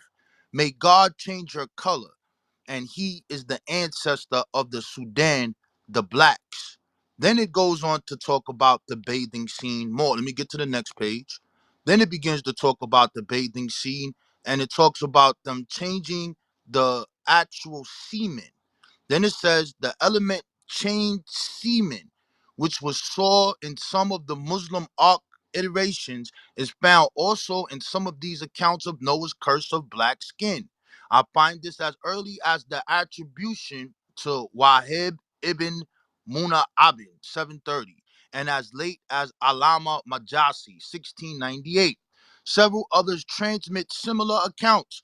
In one Middle Turkic version, I don't know how to pronounce that, written by El Ragziki, we are told to told the identity of blacks. Ham laughed at Noah's nakedness, so God blackened the sperm in Ham's lions on account of his wickedness. His children became black. His offsprings are the Indians, Abyssinians, and the Jan. All of this is coming from the Jewish rabbis' tradition. This ideology, you have a companion of the Prophet Muhammad who is saying this, that we are a curse. Do you understand this? Yeah, I don't. Can you send me your source? Because I feel like Yeah, you're I you're know using a bunch. y'all all got some amnesia. I got you. Hold on, man. I gotta email this to myself, and then I'm gonna turn it Yeah, into a thing, and you gonna get this work. Y'all gonna stop yeah, this no, it's running fine. stuff, Bro, bro. I'm not trying to get into an argument with you. I'm just giving you a different perspective. Even No, if I'm no, wrong, I apologize. no. You're telling me Go no. ahead. You are doing the same thing that the Jews do when I catch them in the room, and they I'm actually, not a Jew. Why I do you was, keep? I'm not Jewish. listen. I'm just telling you something. I was, Rob. That's not in our Talmud. To email it to them and put it in there, and then I never heard these people. They say, "Yo, you know what? This is anti-black." They submit to that shit being anti-black. But I'm you are telling you, on in here telling Islam, me that is not true. because in Islam, it's a major sin to be racist. Bro, We are I get vehemently yo, against racism, bro. listen. We should listen. You could say that Okay. it's against it or whatever you want. The hadiths and the people, the companions, the laws, that is a part of Islam, and this is what they used and this is what they said. You can't change that. Do you understand that? Just because somebody just because you are, well, the Quran says don't do this, but then you have all these other elements that make up Islam, and now you want to separate it? You separating the companion. You separating the companion of Islam, the companion of the No, Prophet. I'm telling you, there's more Sahih hadith, which means there's more, like more crucial Yeah, hadith that go I against what know. you're saying. Okay. Even I But can I say No. something for you, even because like what Ra's saying isn't wrong, but I think the thing that's being misconstrued here, on just the comprehension part, is that he's not talking about like the book. He's talking about the history of Islam and like the history of how it was used to justify things. Like it is not in the text, and we all, and like I think Ra even before has admitted or has said and stated that it is not in the book itself, nor was it preached by the prophet Yeah, Muhammad, peace be yeah, upon him. But that doesn't change the fact that that's how it was utilized. It's just like right. how the Buddhist symbol, it was used by Nazis, and now nobody knows the Buddhist symbol right now. They just know, they just see it and see racism, because that's what is left in the eye of people who were oppressed or had that used against them. So he's not necessarily talking about like what the religion itself says, as he's talking about the reality of the history and how it has affected people, in this specific case Africans, or That's fair. indigenous Africans, or people of That's dark fair. skin. yeah, but the Okay, religion, if it's like that, then if it's like that, then I do stand no, corrected. no, but no, If but they the did use religion. it wrong, If they but did use the it wrong, then I apologize. no, Not for them. I apologize for misunderstanding. yeah, If it is on them. but the component of the religions is not only the book and the prophet. It's everything else. Why There you people go. There you go like right there. why me for me I don't know why people try to separate like the mother and the kids. Like you no, that's a family, right? Let's keep the family together and let's talk about it. Like why so people are so pressed like no, it's not part of no, a religion are the first of all the physical books and the practices and the scholars the universities. That's what is a part of a religion. That's everything. So So question then. Ibn. so eh, So the if thing that people are But separating is circular for me. before y'all continue, Ibn, click the link. I just gave you a free book that you would have probably had to pay, I don't know, $60, $70 for. Now you have the book. Now what I want you to do is turn to page 69. And if you're only concerned about Islam, I dare you pop it in there and you will see it's damn near 100 pages of this. And it's all gonna say the same exact thing. And it's sources, sources, sources, sources, sources with the primaries in there. Pictures, everything. There's no escape. There's no way around it. From its inception, you have a Yeah, like companion. and From its inception, you have a and companion of the Muhammad who and said that black people you guys can Google Bakari, you guys can are God. Google I'm done. Batuta, all these people. Like, come on, guys, can you like stop deflecting? Ra, I have a question. Um, by any chance, so I agree with what you're saying. But do you agree that Aboriginal original people that were considered Jews in the Levant were people of color or black people were in there, and now it's being differentiated? Or do you agree that there were blacks in the original kingdom of Israel like 2,000 years ago, 3,000 years ago? I don't really want to talk about that, but our short answer, I believe that they were dark skinned people. Okay, When you say black, that's a social construct. yes. What they look like me? I don't think so. Were they dark skinned? You got dark skinned people that live over there right now. I hope that answers Yes, your question. yes, thank you. However, when we dealing with this, what we're talking about right now, and these rabbis in this 5th century that make this curse of Ham and change the Bible, they can't be black. They can't be us because they're talking about us in a negative manner. So if you're looking at the Jewish faith and all of their midrashes and midrash rabbis and all that other stuff, they're telling you that black is a curse, and they saying Right. we a curse of God. And it is that ideological framework. If you get the book, I have it up here. I think you should take that book. It'll tell you how that is transmitted and how the Islamic scholars used that and took them stories. Right, I agree, and you stated before there is no such thing as a curse of Ham. That was something that was actually created out of context from a passage within the Hebrew text. It was actually a curse of Canaan. You did mention that, yes.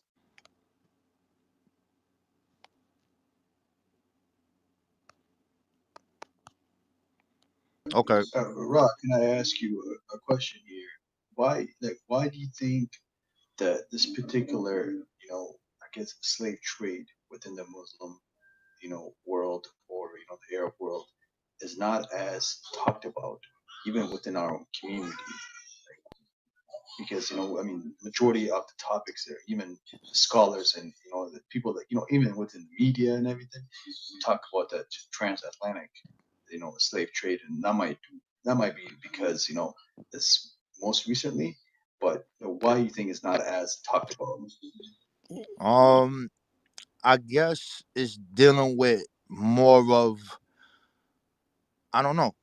I can't answer that question. But what I can tell I you, can. what I yeah, I think Dr. John. But what I can say is that the victors get to tell the story, and when the victors tell the story, they tell of their part in it, and they gloat in it. And when we in America, and this is what it is. However, we do have black scholars that write about this. Why people are not in tune with it, not really sure. So even when we look at our first literary or people who are writing in the Americas, those were Muslims. We can see Yarrow here. We can see what's his name? Abraham. We can see what's the other guy? Obani. These people were writing, they were here. But it's just not talked about. They wanna the victors talk about Christianity. So there's a book called Fighting the Slave Trade, West African Strategies, and by Miss Dioff. And in this, it directly deals with Islam. And in this book, it details what the Africans who refused to accept Christianity or Islam, what they did, and the good, the bad, and the ugly. So we have became maroons in Africa, not just here. We had to run away from these people because we didn't want to accept it. And one of those tribes is called the Balanta tribe. And then, you'll read about the Balao rebellion that happens there. And this was a Muslim. So now you will have a person who wants to protect his people and really live out the Quran. But he has to fight Africans who are backed by Arabs, and he has to fight the European. And they called him the Black Spartacus because he was running through all of these people. But then you look at the Mandingo rebellion that happens there. Now you have African Muslims who are enslaving multiple tribes, have 900 huts of slaves there on rice plantations. That's not the European. Those are Africans. And they are backed by these Muslims. So what happens is the economy is changing. And when the economy is changing, they're gonna go. Some of those leaders went with the power, and they wanted to be a part of it. Islam provided the mechanism for them to commit these wretched acts. There's no way around this. So look what I did. I told you one good thing of one Muslim black man, Mr. Bilal, not the guy who did that in the Bilali rebellion. Now we have the biggest revolt that happened in Africa called the Mandingo Rebellion. As you say, no one never talks about it. And then you have the Futa region where you'll see these full B jihads running all through the different parts of this West Africa, enslaving people because they are not Muslim. Islam provided the mechanism to do this because it was a part of the religion and it was sanctioned. Sanctioned. That's why they called it jihad. So I'm going to continue to call, and I'm not blaming it just on the ethnicity of the Arabs. I'm blaming it on the mechanism that it provided. Islam is the religion of slavery in Africa. I'm standing on it. Rob, Yeah. what is your Do you definition want to of talk? jihad? Can you define jihad for Are you me? talking about Samori one, the Samori resistance? The who? Samori Toure. No, not that one. Oh, That's a okay, little okay. later. But the question of Adam is very persistent because, like, if you read, for example, the history of sugar, you'll see that even if like black people were taking as like I don't know, animals, but like they kind of let them practice their own culture. But when you take like when you take and you read all these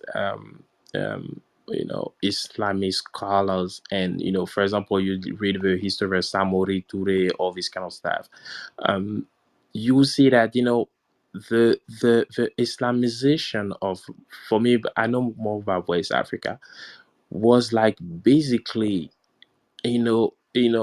killing your culture as a way that you have to identify yourself as a religion, right? So that make like these people, for example, there are some people on the continent, they don't believe in any criticism about their own religion, not at all. Like for them, they assimilate themselves as a religion before as a human being, and that's crazy. I think maybe that's why.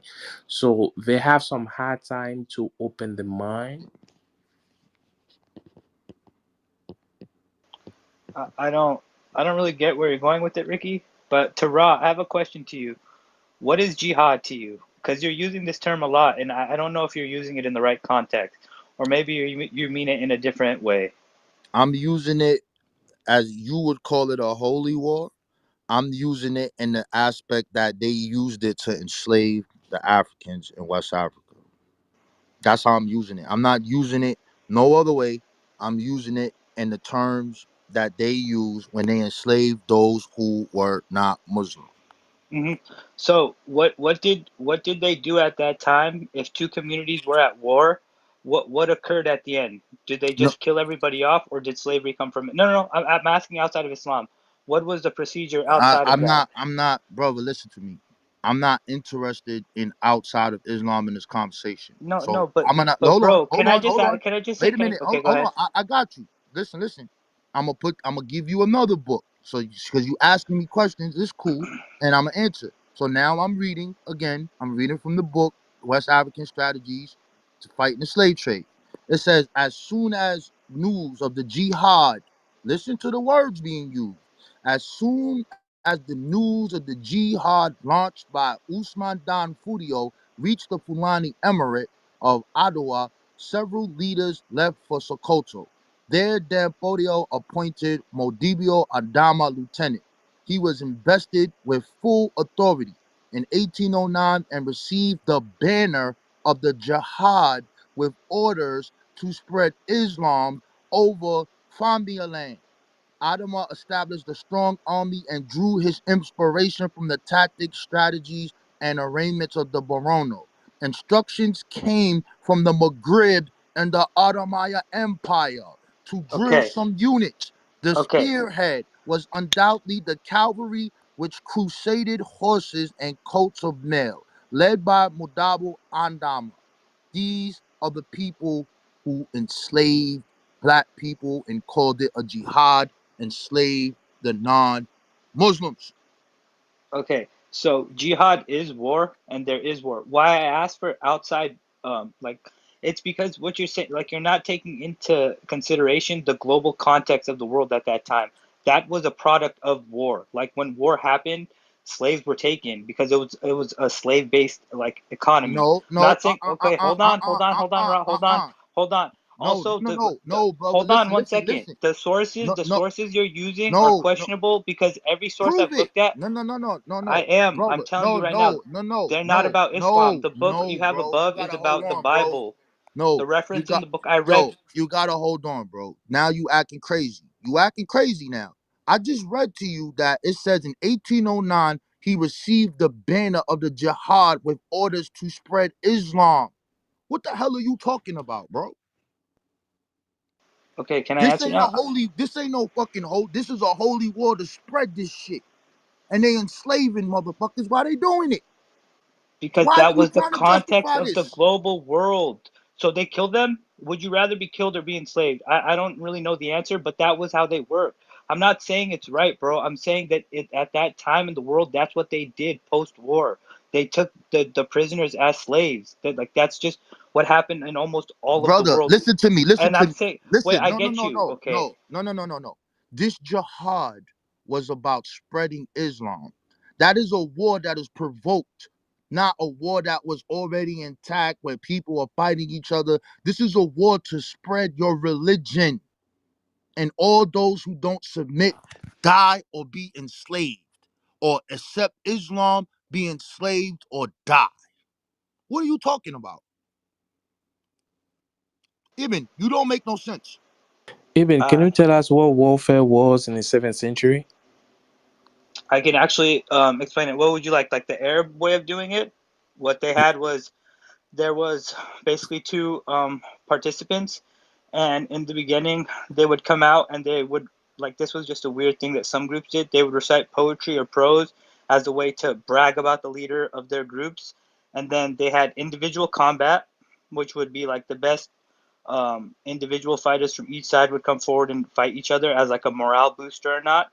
And you could also call out other people. You know, if you wanted to call out the leader, you can call him out, kill him, and completely kill the morale of the other army. And then the full combat of that war would occur, right? Like the both armies engage, and then after that, the orders of, basically getting booty from war would be instated, and then after that, under Islamic terms, women and children cannot be harmed or killed, so they would be enslaved. And then I guess if any other men survived, they would be enslaved as well, because the only two options that occurred in that region with war was either they killed you or they enslaved you. That's the point I was getting across, and I think that that kind of extends outside of the boundaries of Islam as well at that time. Where and when was that? Like, Around the time of the Prophet and after. I mean, I can't tell you the exact time where it ends, but that was like before, after, like that was the custom, like traditional way of conducting war in those regions. And I can reference a book if you guys want it. You said a good word too, custom. And I think Dr. John was mentioning something similar to that when it came to Islam and the different sects with people that are, they both believed in Islam, but their cultural differences led them to do or believe different things about it or different interpretations, which is something that happens when, like, there's no, like he said before, defined terms as to what a singular leader of something is. There's a lot of interpretations that run away with that. Yeah, that's Yeah, kind I of mean, what. Oh, let's go I ahead, just Doc. I just wanted to push back, and then I got to crash because it's late. But I wanted to push back a little bit on this idea that I'm hearing that war is universal. Um, we know, for instance, when the Bantu migration occurred, which is the largest movement of farmers in the history of the world. The southern two-thirds of the African continent were additionally, when those Bantu speakers encountered the Khoi and the San speakers, there wasn't conflict between these groups. So this assumption that, like, we have a historical narrative about patriarchy that we hear, we tell it ourselves. And in this particular space on Clubhouse, I've heard it an awful lot, but and within this narrative, there's this kind of assumption that war just functioned in this way and all peoples were doing X, Y, or Z. But we know that that's not the case. So there are societies that didn't practice enslavement in the way that is being described. So we have to be careful about that. Like, the narrative we have now is largely because that's most of what has survived in the historical record. But we do have evidence of groups of people encountering one another and not engaging in combat. And I could talk about the archaeology of that a little bit if you want me to, but I think it's just important to say that because what I'm hearing is a kind of an excuse like, well, everybody was doing it. So we were doing it, and yeah, it was bad, but everybody was doing it. And it's a kind of circular logic, right? We want to be careful about that. no, you I can what you definitely say is agree with very that. true. Like, because if you want to take the Ghana Empire, for example, like it was so different before the Arabs came. So, like, let's cut it out. All right, Ricky, I'm check your messenger. To Ibn, you keep calling my sources non-authentic. You now have another book up there. And what I want you to do when you have that book, I want you to download it. When you download jihad, I want you to press that. I want you to press jihad. And I want you to put actually 1720 in there. And this is what it says here. It says the first rise or relatively powerful polity like Futa Jalin were the Moriah. Moriah was one of several small Mandi states whose ruling lineage tried to expand the territory and economic and religious. Let's keep going. Hold on. Futajalon was the most successful polity in the direction, mainly because its Fula elite decided to launch a jihad in 1720s after the lead of Futa Toro and Futa Bundo in Senegal.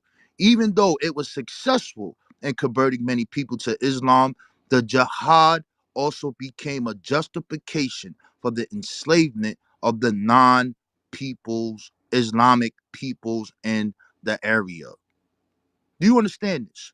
Within the African landscape, Islam provided a coherent and clearly enunciated discourse for enslavement. As the Imam of the Futa Jallin put in the letter to the governor of Sierra Leone in 1812, they are the Kafirs, and they are like ass or like cattle. They know no they know not the rights of God, and still less the rights of men. And in our parts, you are not sold any man who knows the God of truth. The people whom men use to sell into your hands do not acknowledge the religion of Moses, peace be upon him, nor the religion of Muhammad, nor is one of the prophets. May God send blessing on him in peace. And everything here is not an opinion. After everything, there is a source behind everything that's said here. All you have to do is click it. Do you understand this fuckery of what we're talking about Islam? Do you understand this? You're not getting escape. The history is laid out. And if you keep doing this and keep telling me it's fake, it's not real, I'll keep running down the line on you. I need you to accept the truth that Islam was a religion of enslavery in Africa. Can you bring me a Muslim source? The You keep Muslim source, the Muslim source comes from what? The Iman of the no, no, no. Futa. Quiet down. He is Oh an my Iman god, of the Futa Jalan. Stop telling me bring you a Muslim source. How many more Muslim sources you want? bro. You want me to post another book? No, Do you you do. want me to post? Do you want me to post another book that just got all of the Arabic sources? Because I can't post that. I can post that Yeah, too. post Come more. on, But bro. yeah, I don't understand the Man. aggression. Like we're having a back and forth, bro. No, there's I have no back and nothing. forth. I don't like what you saying, and I'm going in on you. Well, I'm gonna leave then, bro. I Well, don't then leave. understand the I'm harshness here. I'm Okay, have a good day. I'm doing the historical jihad. Stop lying. You don't know Stop what fucking jihad lying. means. Stop lying. I'm not. I'm trying to give Stop you a telling different me I'm perspective. lying. Stop telling me I'm making up shit. Stop telling me it's not true. And every time I give you a source, I don't like it. I don't like it. No, I'm giving you the Islamic refutation. I'm telling you things from Islam that refute what you're saying. I'm not Yeah, just all right. saying I don't like You it. telling me what refutes, and I'm telling you what is. No, you're giving me vague imams or imams Yeah, from all right, regions that man. don't exist. Whatever, man. What you got to You're. what you got to show me that this didn't happen to what I said, man? If I followed your line of thinking, I would have to consider ISIS terrorists as Muslims too, which we don't I consider as don't know. Muslim terrorists. I'm not. Listen. All you got to Oh, do is show me what I showed in this room from the Jean Rebellion, putting black people on plantations, taking the Bantu, chopping off black people penises, and telling us that we smelly and unintelligent. Prove that shit. It did not happen and was a justification for that at the beginning of Islam. You asked me for the source. I gave you an Arabic source. The companion of Muhammad said black people are the curse of God. What else you want, man? You I literally asked for told it. I we gave it to you. we don't accept the curse of Ham, bro. I've told you this multiple times. I Yeah. don't accept your sources refer to the Talmud, the Tanakh, and the Man, get out of Bible, here, and I'm a man. Muslim. Yo, you, See what I'm saying? Ibn, you just got the jihad. I just rolled on you. You're done, son. What do you You're mean? done. Okay, You're done, son. all right, man. I appreciated the convo. Yeah, I appreciate it too. You're crazy. You're a historical jihadist. This is happening because your friends jumped me in the room. Y'all thought you was safe. No, you ain't safe. I apologize if they attacked you. I meant no harm towards you, man. I appreciated that you provided me sources. I'm gonna go to bed soon, so I really like this room. I appreciated the convos with everybody, so thank you again. I Yeah, my need you man. to Make sure denounce. you I follow. I have need a you to question. denounce. I need you to denounce all of those people who did this shit. That's what I need you to I do. mean, he did that already. He did that first before he even Denounce them. spoke. I He did. 100% denounce anybody that oppressed innocent people. I will always will, and I always will do it, man. And if I didn't make that clear before to you, Ra, I'm making it clear now. No. I'm I want you to make it clear in this way that they used Islam to do it. no, Oh, see now, I see that. I knew it. You won't submit. yeah, bro. You won't submit. It's my faith. I only submit to God. That's the whole point of the faith. Listen, I, listen, listen. what do you want So me to do? listen. So you're not gonna take the word of the companion of Muhammad that when he said black people are cursed of God, you're not gonna say that yes, these people codified these specific made up laws to carry out fuckery. Yeah, Are you the the companion yeah? might have said that, but Prophet Muhammad, peace be upon him, said that a white man has no right over a black man, an Arab has no right over a non-Arab. But you never even brought up that hadith. You only brought Yes, up I the one did. perspective. Yes, I No, did. you did. Everybody that's in this room heard me talk about the hadith that said that respect the Ethiopians with the raising hair, bro. Cut it out. That's not the hadith. There was a hadith It don't before his death. matter, bro. It still But it still it means. does, bro. It does Listen, because it's listen, very listen, listen, important to listen, us. listen. It means the same thing. It means the same thing. The fact of the matter that you got a prophet who is saying this and has to say this to the people is showing you that this mind or this condition of racism is in these people. And his word didn't mean shit to these people because as soon as he died, they spread Islam doing everything he said not to do. That's the Exactly. problem. I do believe racism is a product of human shortness and human mistakes, and I believe the word of No, God it's came not to a correct mistake. that. It wasn't a mistake. They didn't make no mistakes when they said black people was the face of All right, God. man. Imam, Okay, I Imam, nice know. if I combo. could This just shit So hurt. I if I could have just a add question something too. here, I gotta go to sleep. But Imam, we're Go not ahead, saying that Adam. there's a Muslim that the religion is wrong. We're saying is the religion was used to subjugate people. The religion was used to go in on a rampage. The religion was used to to conquer people. So that is the fact. We know this to be a fact. We're not saying that you are wrong and believe in your religion. We're not saying that you had the right, and nobody's saying that. I'll be disrespectful to you if I said that you were wrong to believe in this religion. And same thing with Christians. The Christians did the same thing. They used their religion to subjugate people. They used their religion to have this negative stereotype on black people. And the same thing was done by Muslims in the Arab world and in other countries. And then we can get talk about the historical. Now that particular custom, that particular narrative, it has been reverberated throughout history and is still in effect today. That you go into some of these Arab countries right now, and the way they treat African immigrants, African house workers, and so on forth is very very in subhuman level. Like they treat them in as I agree. I inhumane way. agree. And And they're wrong. that culture has been passed down, and that particular culture was propagated and disseminated using Islam. That's what we're saying. We're not saying that the teaching of the book, the Quran itself, is wrong. It's obviously is not, because it teaches it to be. And just like Ra said, even that the fact that Muhammad himself have to tell his followers that these people are equal, don't treat them in that way. That means that there was a culture of treating people wrong, treating Africans wrong. And on top of that, these people put it in their book. They were scholars, like Dr. John said and Ross said they were scholars. They put it in their books and they made sure that was part of their curriculum on the higher university and within their elites.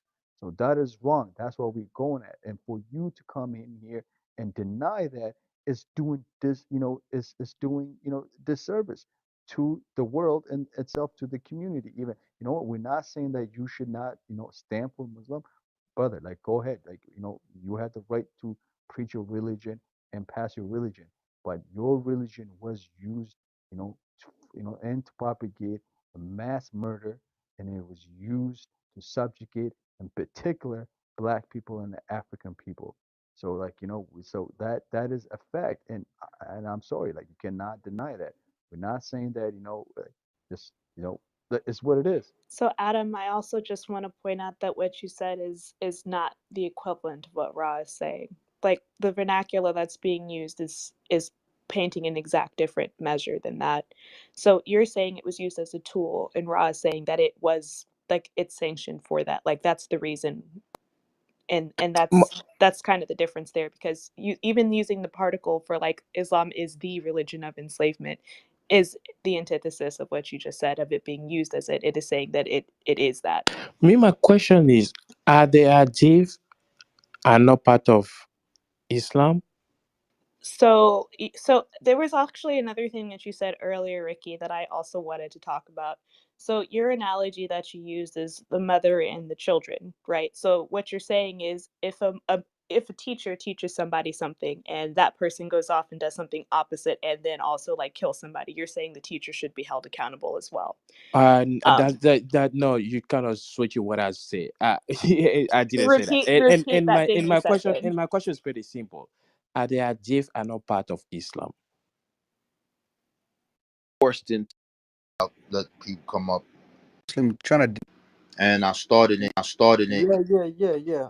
I I'm get that. starting, I get that. starting with the trans-Saharan slave trade, and I specifically started this room focusing on the site, but it's not up there now. I took it down, and I was talking about the Jean Rebellion. Are you familiar with the Jean Rebellion? No, no. Right. So that's when they went to East Africa, grabbed the Bantu people up, put them on plantations in Iraq to do dates. So this is several hundred and 50 years before the European even got there. And then they adopt this Hermetic myth that comes from the Jewish rabbis that black people are a curse of God. And this becomes their ideology to enforce their empire, to get gold and whatever thing that they wanted to trade.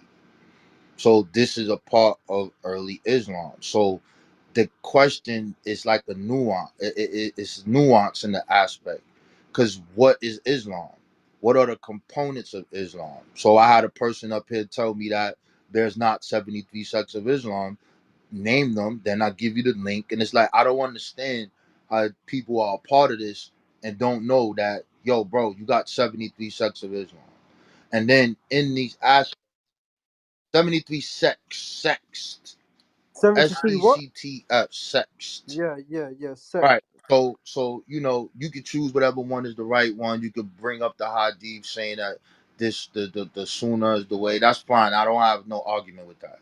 But when I'm pointing out these things at the early beginning of Islam and they calling people a curse, saying we smelly, saying all these specific things, I mean, what I don't get it.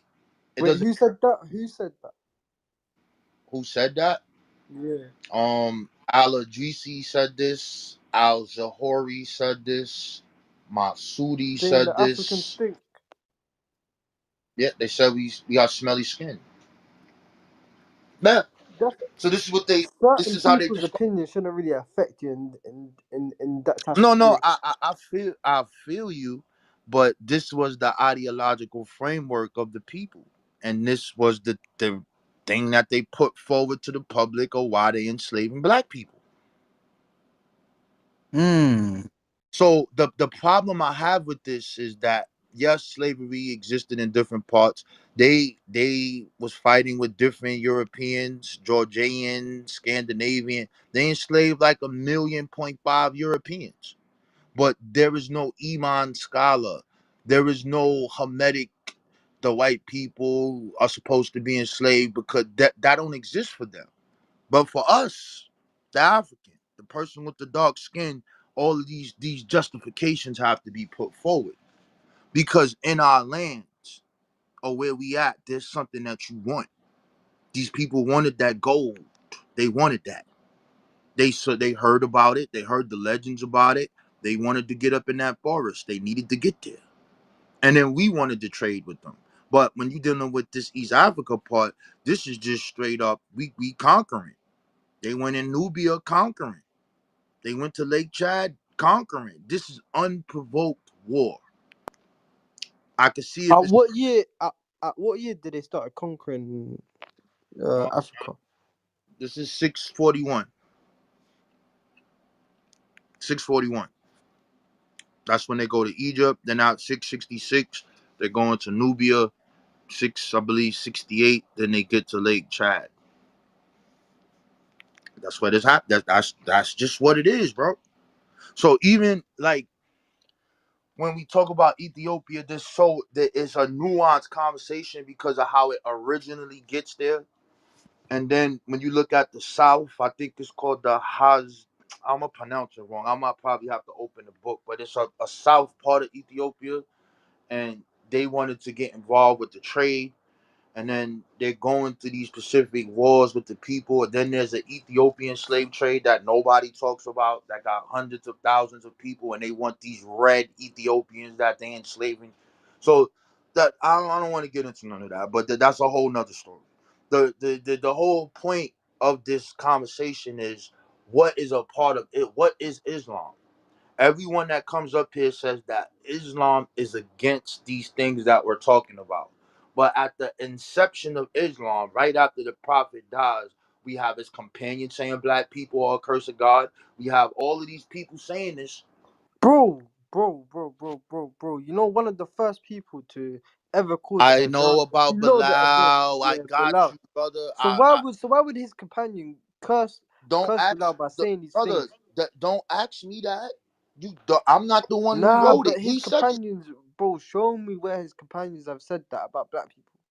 Because All right, brother. Islam is because Islam, because Muslims Y'all are just brotherhood. Oh, You get bro. what I'm it's a saying? legion of Y'all peace, right? Y'all all the same. This shit is crazy. I The understand. same, the same rhetoric every time, Bilal. Yo, y'all Yeah, love they Bilal, have bro. it That's in the y'all room. go-to, bro. Nah, but can't you Okay. see the contradiction? Show me some fact that's been said though. Okay, I'm gonna show it to you again. I'm gonna Oh, post he the go- book up he here. gonna show Tell you you what. up. Here you go. I mean, like, I don't know how many books I gotta give y'all, but here we go. I'm gonna do it again. Hold on. Let me go to my Google Drive, and I'm gonna You tell you know what what? Or page to go to. Or Aisha, who was raping when she was 9. I mean, that is. Rob, Nah. We ain't doing that. We staying right. We staying yo, right where we at right now. yo, Rabon, when you're gonna pick the book, it's gonna be like, but the Quran say that peace upon everybody, blah blah blah. Like, oh my All right, here God. you go, brother. To the brother that's asking, I just posted another link Um, up. I just Raru, posted another link up there. Raru, I would like to like comment that some of the worst people you will find. Hold up. Before you go, I want this brother to get this. I want you to download that. Go to page 68. The title of the chapter is The Origin of the Black Skin and Noah's Tent. And it says the early record of this account of black origins is attributed to Ibn Masud 653, a companion of Muhammad, the prophet of Islam. And then it begins to show you how black people become black and they are cursed. Bro, who is the author of that book? There's no author. He is the author. He's the companion. It's his source. He said it. What are you talking about? Oh, So is this book a hadith then? yes. Oh All right. man, I Hold mean, on. Listen. Go to page 68. Y'all keep asking me for stuff, and when I give it to you, you got 1,000 questions. I gave you the book. Go to page 68. Now, when you look at number 1, it tells you the source. It says Ibn Masud's quotation is found in the work by the Egyptian scholar Jalil al-Din al-Suyat, as recorded by Ahmed Baba. Translations from John Harnwick and Fatima Harwick. Like, I don't know why y'all keep asking me this and I keep giving it to you. And then when I give it to you, well, Bro, the author wait a of the minute, what book, is that? the Mister. Where author did you of get the that book from? is called David. The guy who made this fucking file, his name is Oh David, bro. man, Brother, I'm no, listen not to me. his taking my name is facts from a David. guy I Hold don't on, know y'all. called Wait. David, We gonna bro. work. I'm gonna work with you. Listen. When somebody compiles a historical book, they Bro, have you're reading from a book that I don't brother, listen believe. to me. This guy, I don't know Brother. who the fuck this guy is, bro. I know you could get mad. I know it hurts. I know this is a historical jihad that's happening to you. I'm gonna motherfucking get the out of you. I'm gonna get that shit out of you right now. Bro. Listen. When somebody writes a book, brother, when somebody writes a book, a historical book, they give references to the said topic. Just because his name is David, that doesn't mean shit. We're looking at what is in the book. So when he gives this quotation, if there was no source next to this, then I would agree with you. If this was a book that was the opinions of David M. Goldberg, I would not even bring it up because I don't read stuff like that. Yeah, I but want to be how able do to I know trace the that that is factual? That's the thing. How is because the source is Ibn Masud's quotation found by the Ethiopian scholar Jalil al-Dalin. If you want that, then go get it. uh This I'll is a find it. I'll historical. find it. This is listen to me. Listen But to me. I ain't This getting is a no this is a info bro. from a Listen, guy listen, called listen, David listen, saying that this is listen, listen, factual. listen, listen, listen, listen. I know this hurts. This is a spiritual jihad that's happening to you right now. I know this shit hurts. Listen, Nah, bro, it doesn't. listen, man. You don't understand how history works. So even when you look at your Quran, if you read it in English, right, on the bottom there's gonna be specific quotations depending on what translation you have or who you using. Yusuf Ali, I don't know what version you have. On the bottom there will be quotations that'll tell you specific things that's being said, and that's where you go to find the source. So now you want to change how we use history? This is a peer-reviewed book, bro. Stop hating. Let the hate come out your heart, brother. Come Bro, into you the don't light. get it, I have bro, another bro, question bro. for You you don't too, get it Ra. though. You did not give nothing that's factual. You didn't give Legion nothing of that was Peace. factual. Team, it's okay, team. You'll be alright. Hey Ra, can I Alright, I ask you want a Bro, to, why are you question? I want guys to, like this?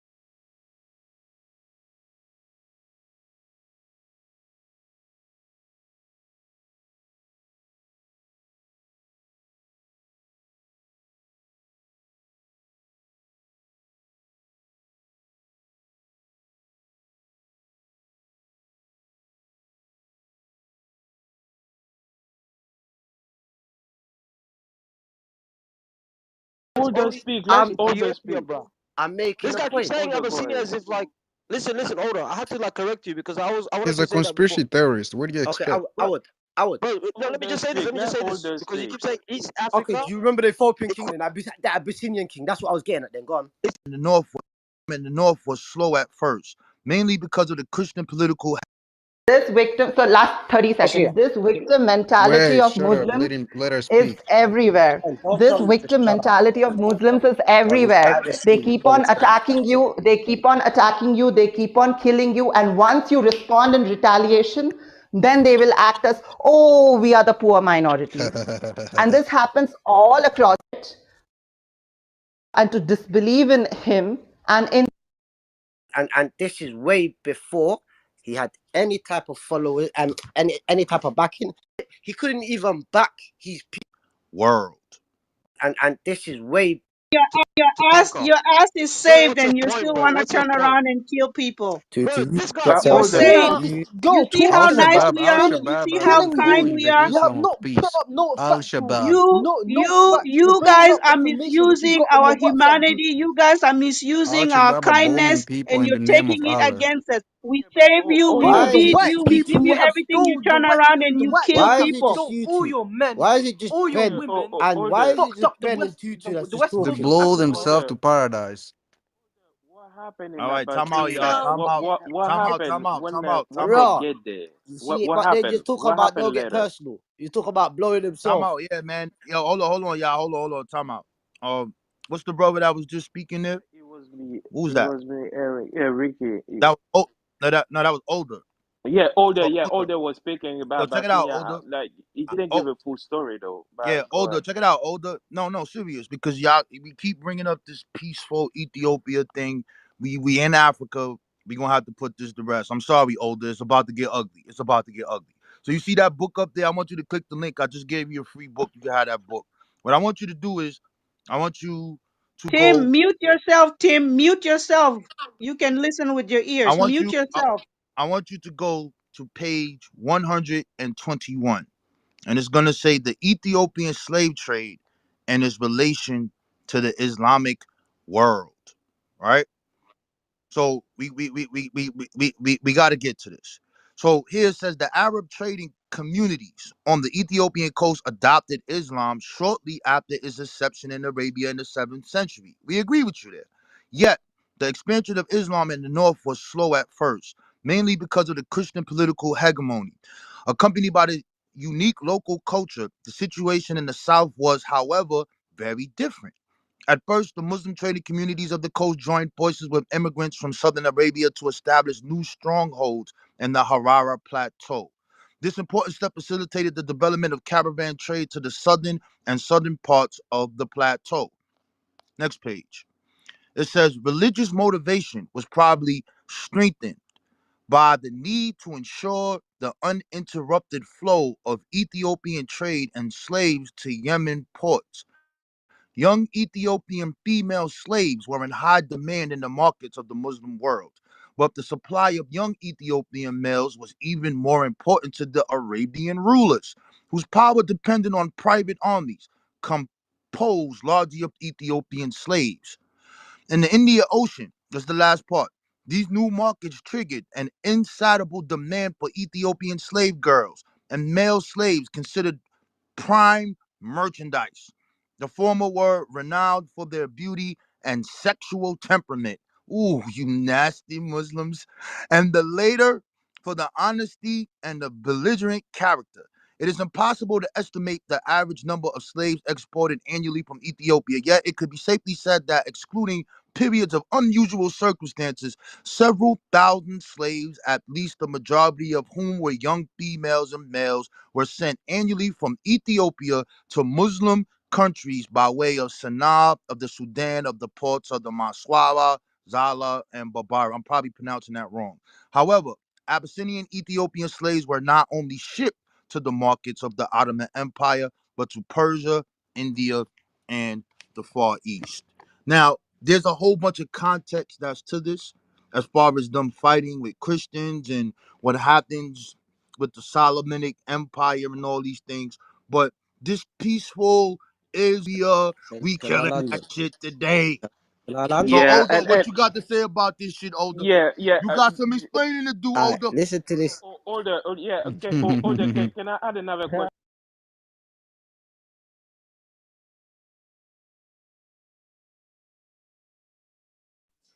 Yeah, man, I gotta end the live, man. This shit got crazy in there. There's a whole bunch of parts in there. Shit got crazy. You know, I mean, the shit was crazy. But I had to end the live, man. The shit was nuts. It got crazy in there. I was running through every goddamn Muslim that came up there. They all came up there saying the same shit over and over again. Bilal, Islam don't teach this. And I gotta beat every one of them up one by one. It was a slaughter. It was a bloodbath. It was a real jihad that happened in each one teach one. I had to fight these dudes. I had to get them. I had to put them in the yoke to the dope fiend. Yeah, this shit was crazy, man. I went in on them brothers. This shit was crazy. I'm telling you, y'all, this shit was nuts. But I gotta end this live, man, because my phone is dying. You see right now it's on 2%. And I'm over here moving around. I hope you guys were entertained. I wasn't playing no games. I was coming in there to catch wreck. Let's see what y'all gotta say.